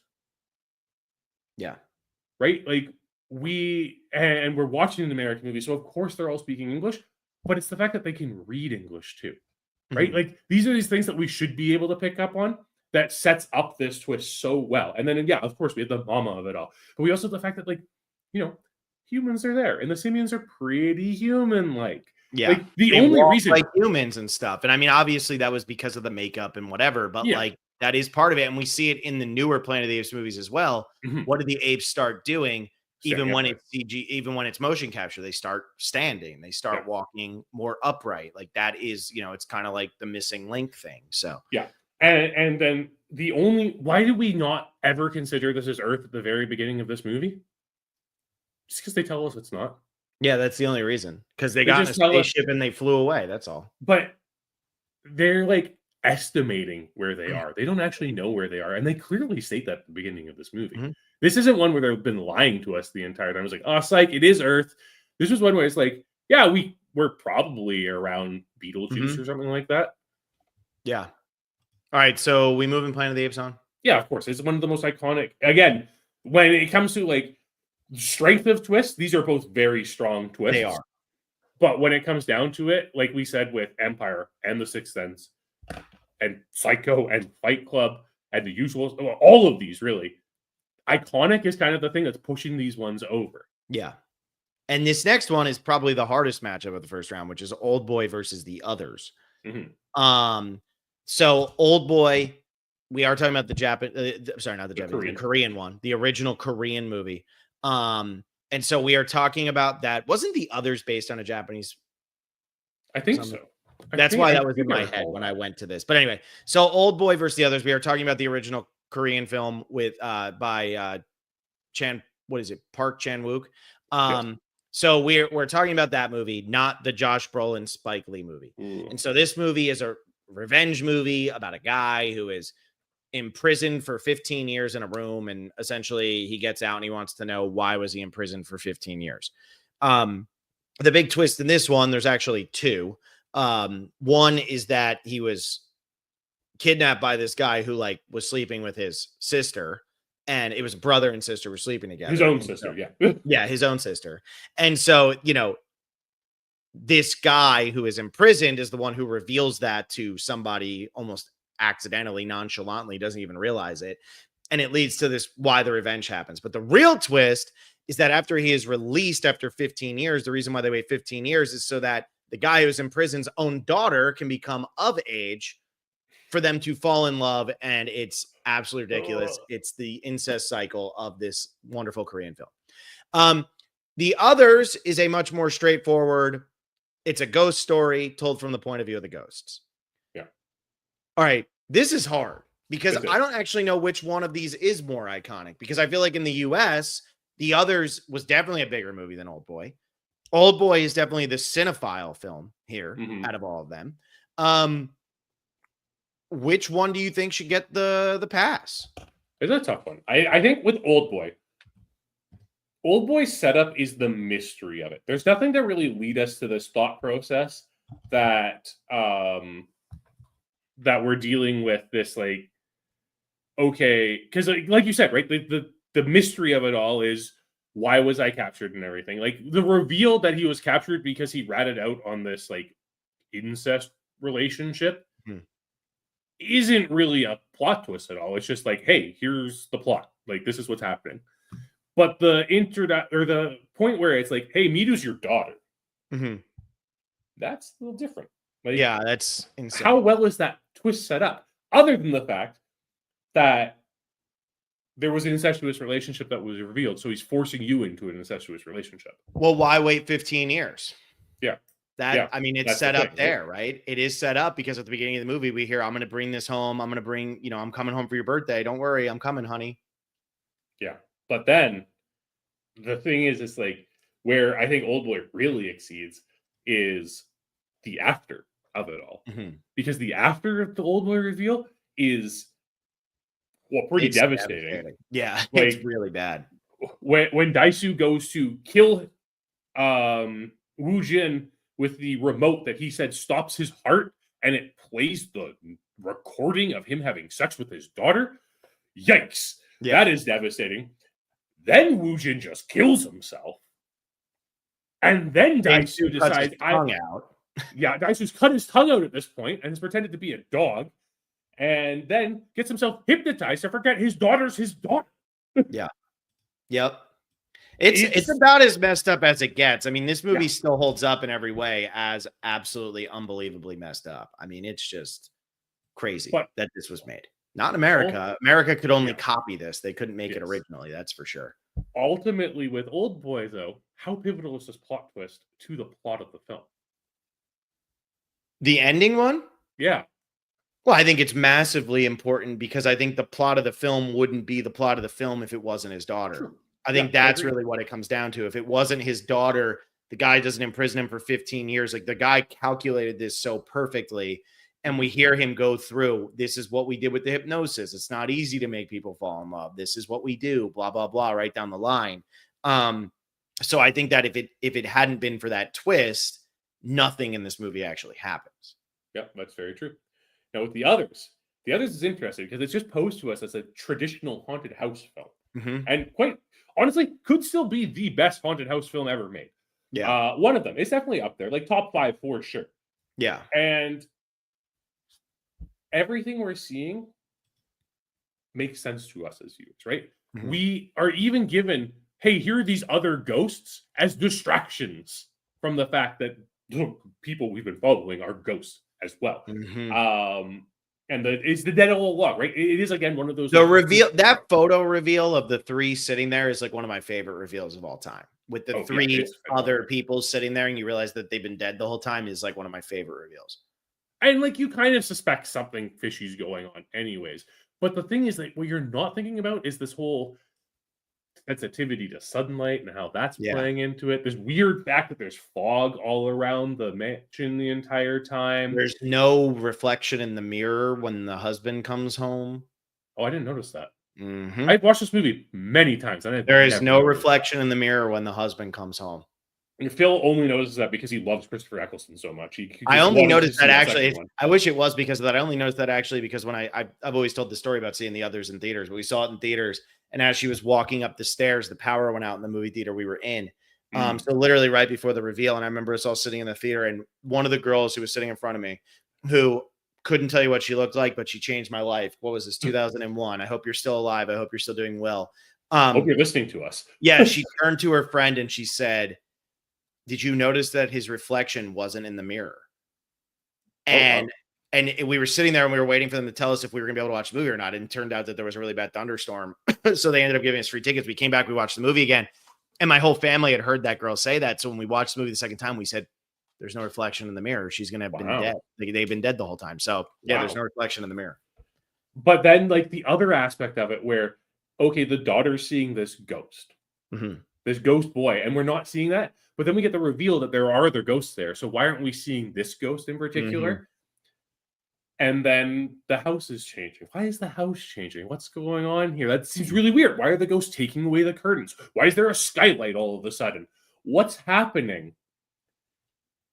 For us to go into the seance and be like, and there's so much setup about, like, it's almost a little heavy-handed, some of the setup. I will say this. This is the one where I think it pushes that line of maybe being too much setup for the twist, where there's the talk of, like, you know, she's going mad again. And it's just like that time. Like, there's the conversation where the daughter is having with the son, and they're talking at dinner and stuff. And they're talking about the fact that she's been mad. It'll be like that time. And as we progress further, we see, as we're just about at the reveal of the twist, we have the main ghost, I guess is the best way to say, right? The what's her name? Mrs. Mills. Fiona Flanagan, is that her? Yeah, Fiona Flanagan's character. Say the daughter's figuring it out. And we think it's the fact that she's figuring out that they're ghosts, but it's actually the fact that she's figuring out that her herself is a ghost. And that she'll come around to it. And, like, what this trio of ghosts is doing is just to, like, they're actually there just to help you, to make you figure out your ghost so you can keep existing. There's a lot of, like, philosophical debate about this movie when you really get down into, like, what it's trying to say about life and death and everything like that. But the seance scene is spectacular. And the fact that it's like, oh, we have been told several times, like, they can't breathe. What's going on? They have troubles breathing. And then all of a sudden it's like, oh, you suffocated them. That makes a lot of sense now. It's well executed. I think it's, again, one of the best deliveries of a twist. And it doesn't require us going back, which is nice. They don't show us flashbacks to show they don't need all the things you missed, because you don't need to. It's all there. It's all there because they set it up as a ghost movie in the first place. So I think with this one, I think Oldboy is the better movie. I think Oldboy is the more disturbing twist, but I think that the others should get the win.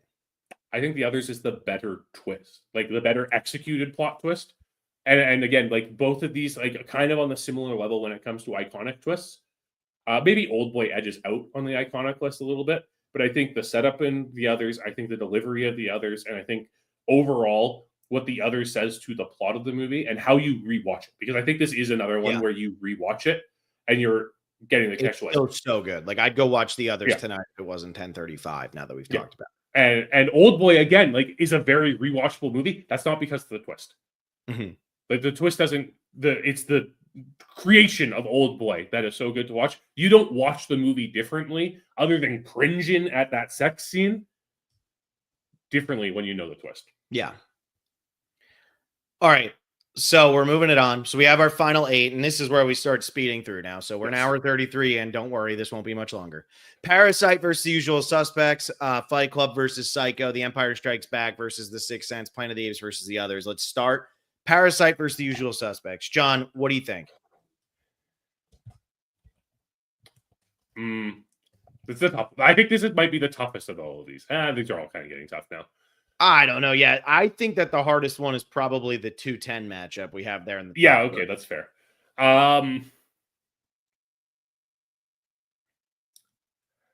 If we're talking best film plot twists, I think Parasite does more than The Usual Suspects does. I think that recontextualization of the theme of the film is so much more important as a plot twist. I think it's set. The setup's not that great, though.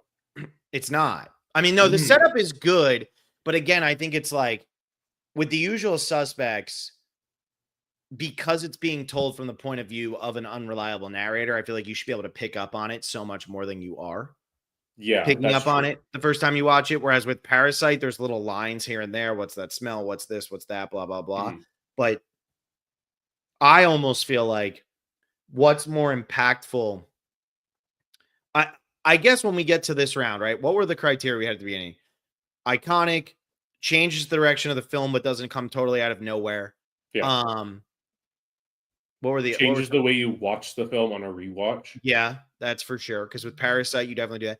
I think when it comes to this is where The Usual Suspects has iconic over Parasite. I think that's the biggest thing. It kind of has this benefit of being made 25 years. It's older. That's really all it is. And we can't. This is what St. Clippo says. I don't think this bracket exists without The Usual Suspects. It put twists on another level. And I think that's where I was just going to go. Is like this is the one that made, like I mentioned it in the first round matchup with The Usual Suspects. This is what made it so that twist endings kept being made. Yeah. And in general, Parasites might not actually be a plot twist when we really get down to it. Yeah, like, it is, but like it's not as plot twisty as these other plot twists. Yeah. Parasites goes more along the lines of the Chinatown, LA Confidential. This is what happens. This is the next thing. So I think The Usual Suspects should win this. I know you're not a big fan of the movie, so I don't want to just bully you. But I agree. I just had to put some argument for the Parasite, so it was at least a somewhat interesting conversation. And it wasn't just, hey, this movie is one of the most iconic twists of all time. So he's moving on. Yeah. And I do agree with that. Like we talk, like so many of these movies, Sixth Sense is 99, The Others is 2001, Oldboy is early 2000s, Gone Baby Gone is late 2000s. So many of these twists, Fight Club is 99, Primal Fear is 96. We didn't even get into The Illusionist or The Prestige. So many twists were because of the success that The Usual Suspects ultimately had. I mean, even like something like Scream, which we haven't even talked about as a twist ending, right? Like, they like twist endings were the 90s because of The Usual Suspects. Yeah. All right, so let's jump into Fight Club versus Psycho. This is an interesting one.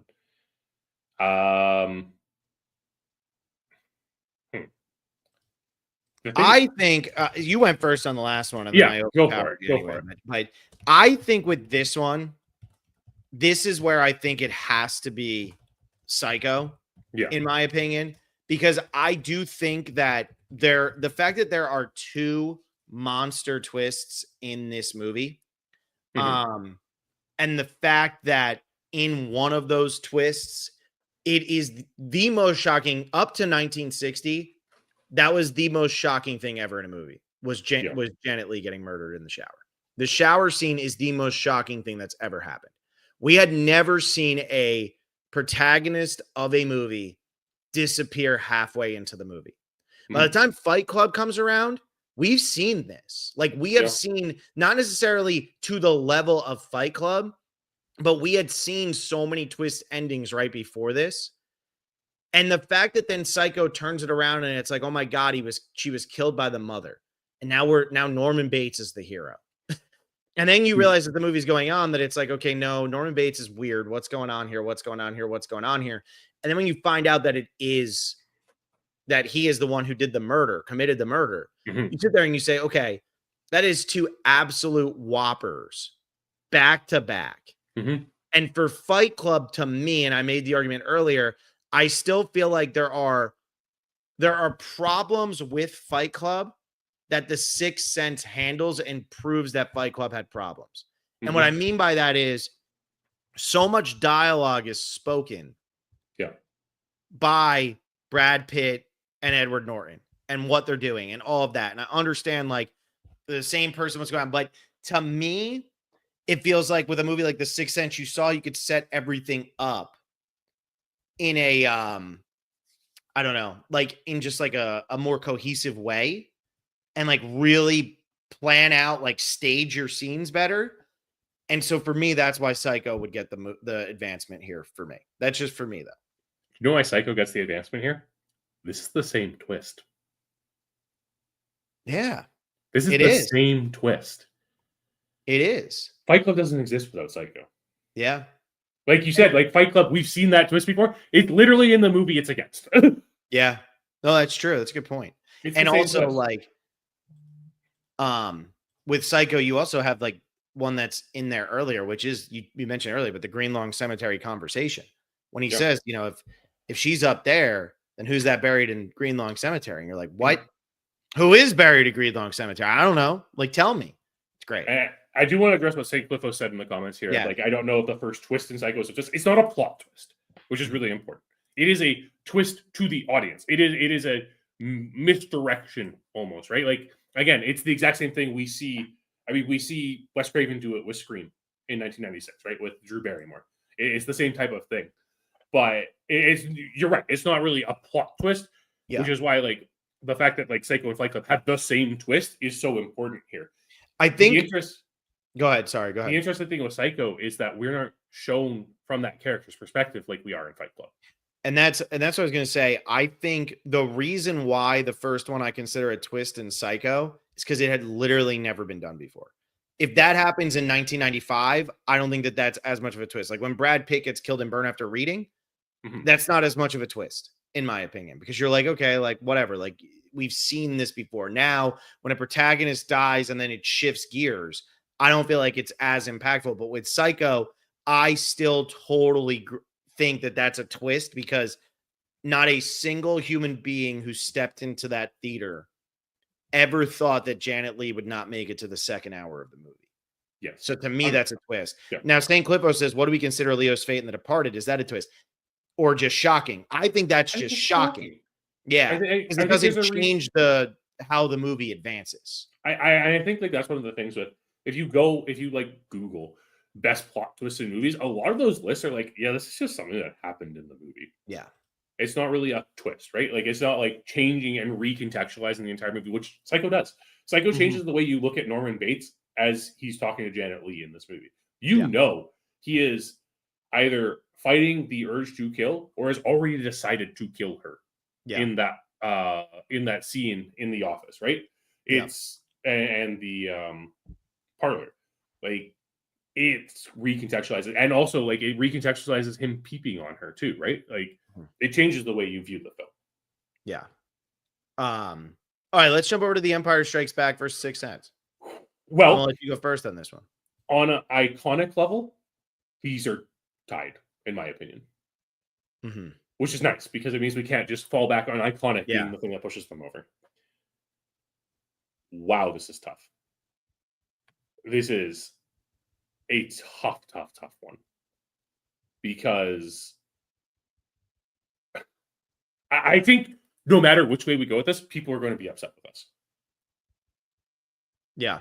I think if we're looking at it, like we can't look at it from quality of film, right? Obviously, Empire Strikes Back was on my top 100 when we originally did it. It has fallen off my top 100 since then. We've talked about The Sixth Sense on the Patreon, and both said like this movie's a lot better than everyone remembers it being. The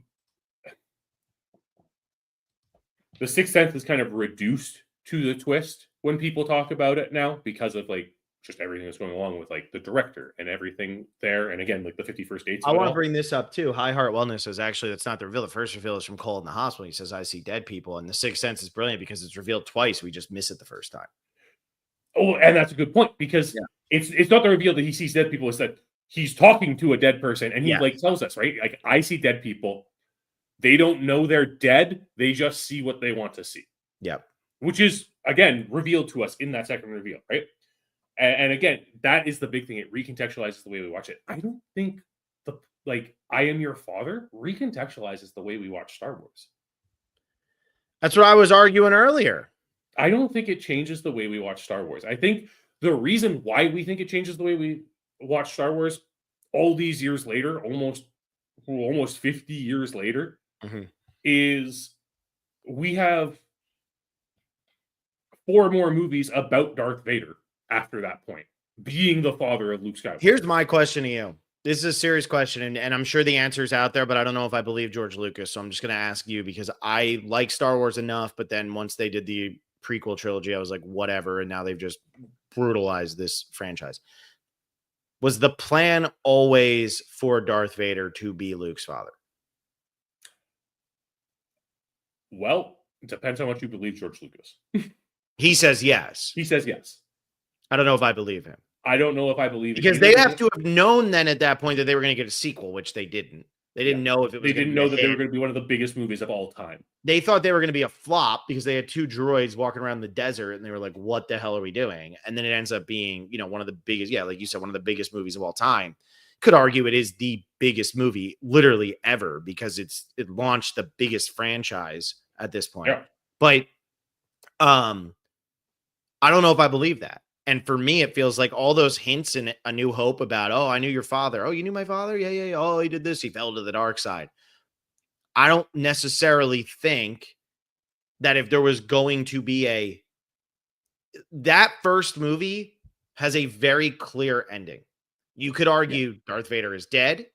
You could argue that, they have the medal ceremony, which is just such a weak ending, in my opinion. I always feel like that's just like whatever. But that ending is like, okay, like that's it. It's over, done, moving on.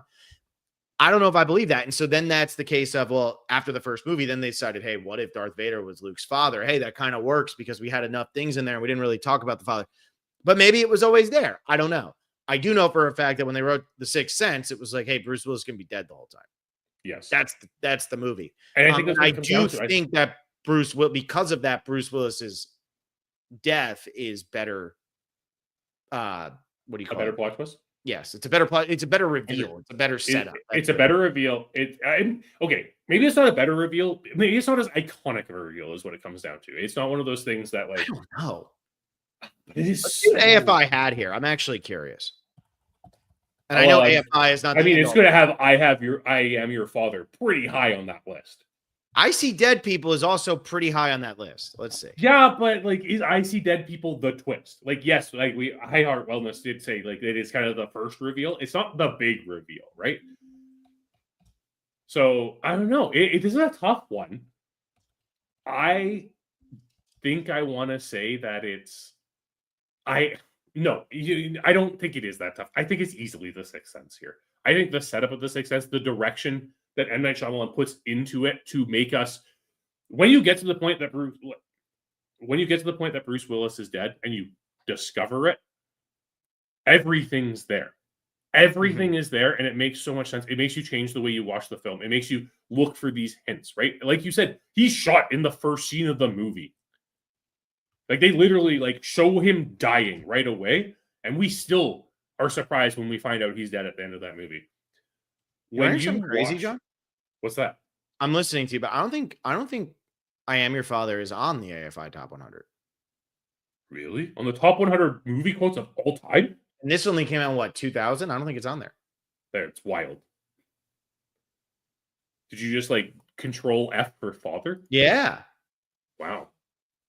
That's bizarre. Try Star Wars. Dude, I don't think it's on here. Wow. Okay. Yeah. Well, that's wild. Soylent Green was on that list, and I'm Your Father is not. Wow. But I think the thing is like this twist reveal of Vader being Luke's father is set up within Empire Strikes Back. I think it is part of the reason why Empire Strikes Back is such a strong entry in Star Wars, and why it's the best of the original trilogy by far. And I can say that because I just rewatched the original trilogy again. Like, yeah, it is the best by far. It feels best because it is a better constructed film because it isn't just this like prototypical hero's journey. But when you compare it to The Sixth Sense, I just think like again, The Sixth Sense twist defined an entire director. Yeah, and I think that's like yes, the twist from Empire Strikes Back defined a franchise which went on to be one of the highest grossing franchises of all time, but it's just not as good of a twist as Bruce Willis is dead the entire time. Yeah. Okay. I mean, I agree with you on that. I think that, I think The Empire Strikes Back is a better movie. I do. But I think that The Sixth Sense, we're going to move it on. I think that's the toughest matchup of this round. Now we go to the Planet of the Apes and the others. I think this one's also pretty tough. It's not easy. It's not.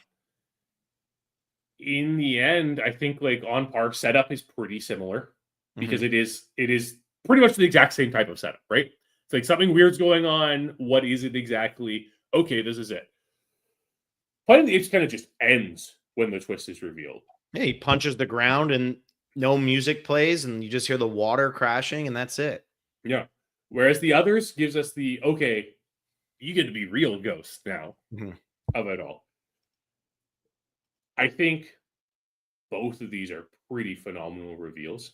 I think plot-wise, I think impact to plot, the others edges out Planet of the Apes. But this is the only matchup in this entire round where one of them is so much more iconic than the second one. It's so much more. It's so much more. And I think that Planet of the Apes gets the win because you say it's more impactful here, but Planet of the Apes is so massive because then when you go back and again, when you rewatch the entire movie, you're like, wow, this has been revealed to me numerous times. I just didn't pick up on it. Like it's all there. The ancient texts and everything they get into, and even the way it's set up, it's just set up like religion. I think that Planet of the Apes gets the win here. I think it is much more iconic. I think the others has fallen off in popularity more. And I don't really know what the reason for that is, but it has definitely fallen off in popularity compared to like the others on this list. I was very surprised that was the one that was ranked number 14 on our list. Like Gone Baby Gone, Soylent Green, I expected that to be 16 and 15 just because. But I was surprised that the others was down there because I feel like it has that type of twist. Like I was surprised it was below Primal Fear and below, Diabolique and all of that. So I feel like for me, Planet of the Apes has to get it because it being on planet Earth actually does have a massive impact. It does. It recontextualizes the entire film. Yeah, I agree. I agree. It is absolutely Planet of the Apes. Yeah. So Planet of the Apes moves on. All right. There we go. Final four. Whoa. I just went to copy and paste and it did not work. Come on, thing. All right. You ready? Yeah. Here we go. Usual Suspects versus Psycho. On the other side, we have The Sixth Sense versus Planet of the Apes. John, what do you want to move from that left one? This is tough. I said both of the weakest things about these are the things at the end. Like after the post reveal. I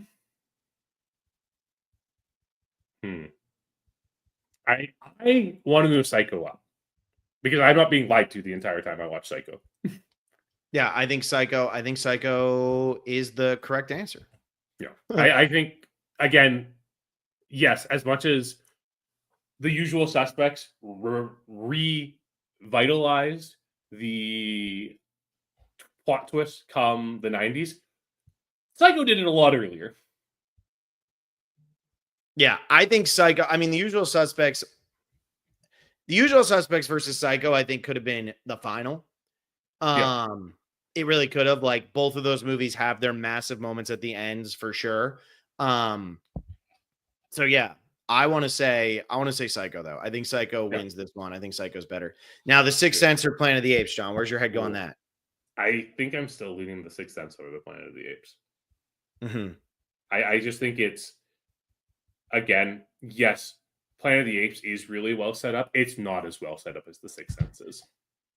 I do agree. Planet of the Apes is one of my all-time favorite movies. I think ultimately the last time we watched The Sixth Sense, I think I gave it I only gave it 3.5 stars, but I think that the twist ending of The Sixth Sense is so much more impactful and totally changed the way. I think The Sixth Sense is The Usual Suspects and The Sixth Sense to me are like the two defining twists for our generation. Yeah. And because our generation is more in the whatever now, like we are the generation now, these are the movies that I think are the talking points. And when you say, what's the best twist you've ever seen? It's one of those two movies almost every time. If it's, some people say Fight Club, but it's one of those two. So now who's your champion, John? Psycho or The Sixth Sense? See, I don't even have anything to argue with you on these. There was two correct answers. I know. I think it's The Sixth Sense. I really do. So you see, this one is tough for me because I feel like The Sixth Sense, it's 26 years old. So it's something that, yes, like we understand what it was. Like, I saw this in theaters. I don't know if you saw this in theaters. I I saw did this in not. theaters as a 7-year-old. But like, you go and you watch this movie, and yeah, it was all anybody talked about for the longest time. I still have Fight Club versus Psycho going at the bottom. Somebody help me. I gotta remove that. So when I look at this though, Psycho literally changed the way that movies were put out to the public. That's true. Movies didn't have showtimes before Psycho existed. Wait, really? I don't know if people realize this. Like, movies used to just play Right. on a loop. Psycho changed that Why? because Alfred Hitchcock said people need to watch this from the beginning to the end. Oh, that makes sense. Yeah. So it's like you could, like, I'm just looking at it now. There were movies that would be like, oh, there is a start time, whatever. But most often, movies would just play on a continuous loop. So you could come in at the middle. Alfred Hitchcock, for the premieres and stuff of this movie, not only did he demand that the movie start at a specific time, he would have different entrances and exits so that people on their way out Really? couldn't talk to people on the way. Yeah, this is all real stuff. Like, this is Wow. crazy. So for me, it's like Psycho literally changed filmmaking. Yeah. That's a It very says, good like, point. so, what was that? That's a very good point. I had no idea. I didn't Yeah. know that bit. Yeah. So there were scheduled start times, but not everything had a scheduled start time, like Psycho. So St. Cliffo says, does that make it a better twist? I don't necessarily think that makes it a better twist, but I do think that we sit here nowadays and say, well, The Sixth Sense, it was this, that, whatever, and it's the twist, the twist, the twist. Psycho is on the same level as The Sixth Sense, in my opinion, in terms of twists. I think the fact that Norman Bates is his mother the entire time is just as insane, if not more insane, than the fact that with Bruce The Willis is Sixth dead the entire Sense time. that Bruce Willis is dead the entire time. I think that this is more insane because also, like, it's 1960. You weren't making a movie like that. So for me, like, I get where your head initially goes to The Sixth Sense because that's where mine went as well. But part of me is like, Psycho's twist at the end, if you're just talking the last one, if you're not talking about the fact that Janet Leigh dies, you're just talking about the last twist. We watch the mother walk back and forth in the house. We listen to him argue with his mother. We hear the different voices with the mother. And yet, the mother's not. We see the mother in the reflection in the window while he's downstairs because she's sitting in the chair. Like, I feel like that twist is better than The Sixth Sense. But I also prefer Psycho to The Sixth Sense. Maybe that's why. This is a tough one.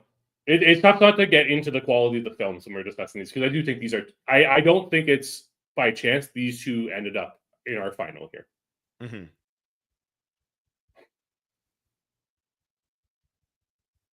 It is tough, and I think you're right. We do have to acknowledge, like, kind of the biases we have of being our age, and how big of a deal. We know how big of a deal The Sixth Sense was. We know how big, or we can find out how big of a deal Psycho was based on accounts of it. But overall,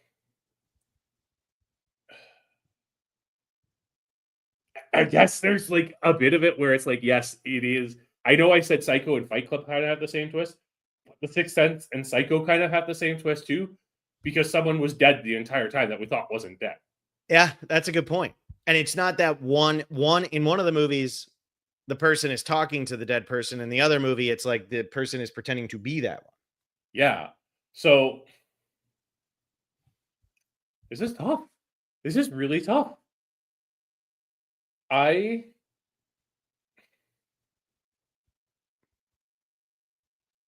Honestly, let's get to the reveal of it. The reveal of Malcolm, why did you leave me? And drop of the ring. Versus that's a corpse in the chair. Norman comes in dressed as Norma. Mm-hmm. I do think if we're looking, and both of them have the week But post reveal.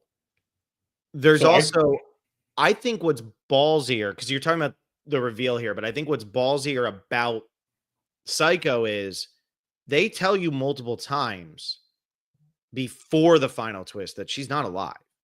But you just like don't believe that she's not alive, because why would you believe that she's not alive? Like the sheriff literally says she's dead.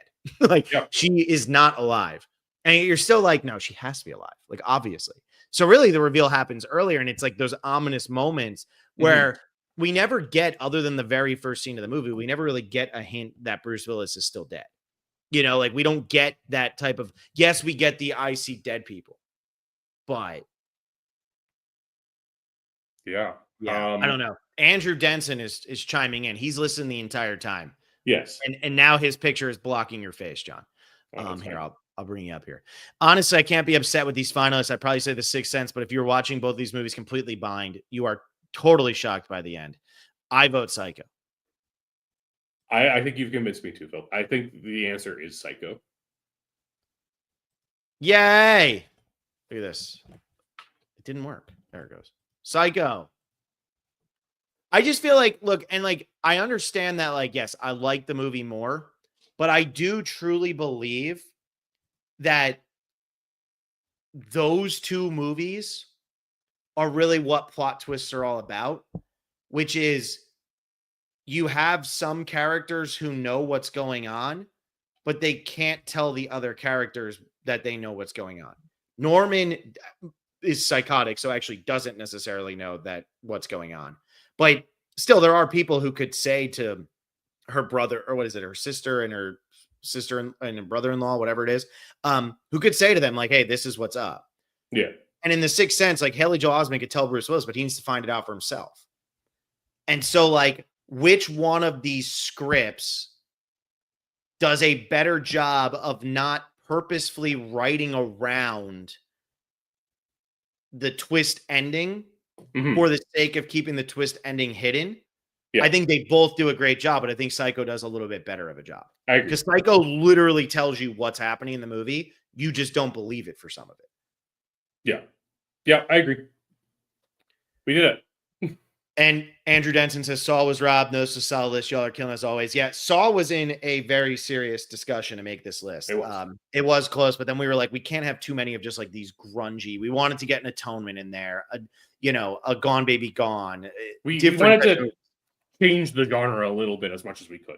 And honestly, like if some of these first round matchups went differently, like Atonement could have been a Final Four movie if it went up against the right things. It just went up against Fight Club first. So, but yeah, thank you all so much for listening. Tomorrow we have our full podcast on Your Name coming out, and then next Tuesday on April 1st we will have our full podcast coming out on Soylent Green. So those will be our next two for $5 Tuesdays. Don't know what our next podcast is going to be on this channel. I don't think we're going to go a full month like we did this time. Probably 2 or 3 weeks from now, maybe a full month. I know we did say maybe the 21st. So yeah. It's possible, but stay tuned. We'll be back to do something. Thank you all so much for listening. I hope you enjoyed this. Like this video, subscribe to the channel. Let us know what you think the best twist of all time was. And if there's any movies we missed that you wish you would have seen on the bracket, that could work too. Otherwise, thank you all so much, and we'll see you next time.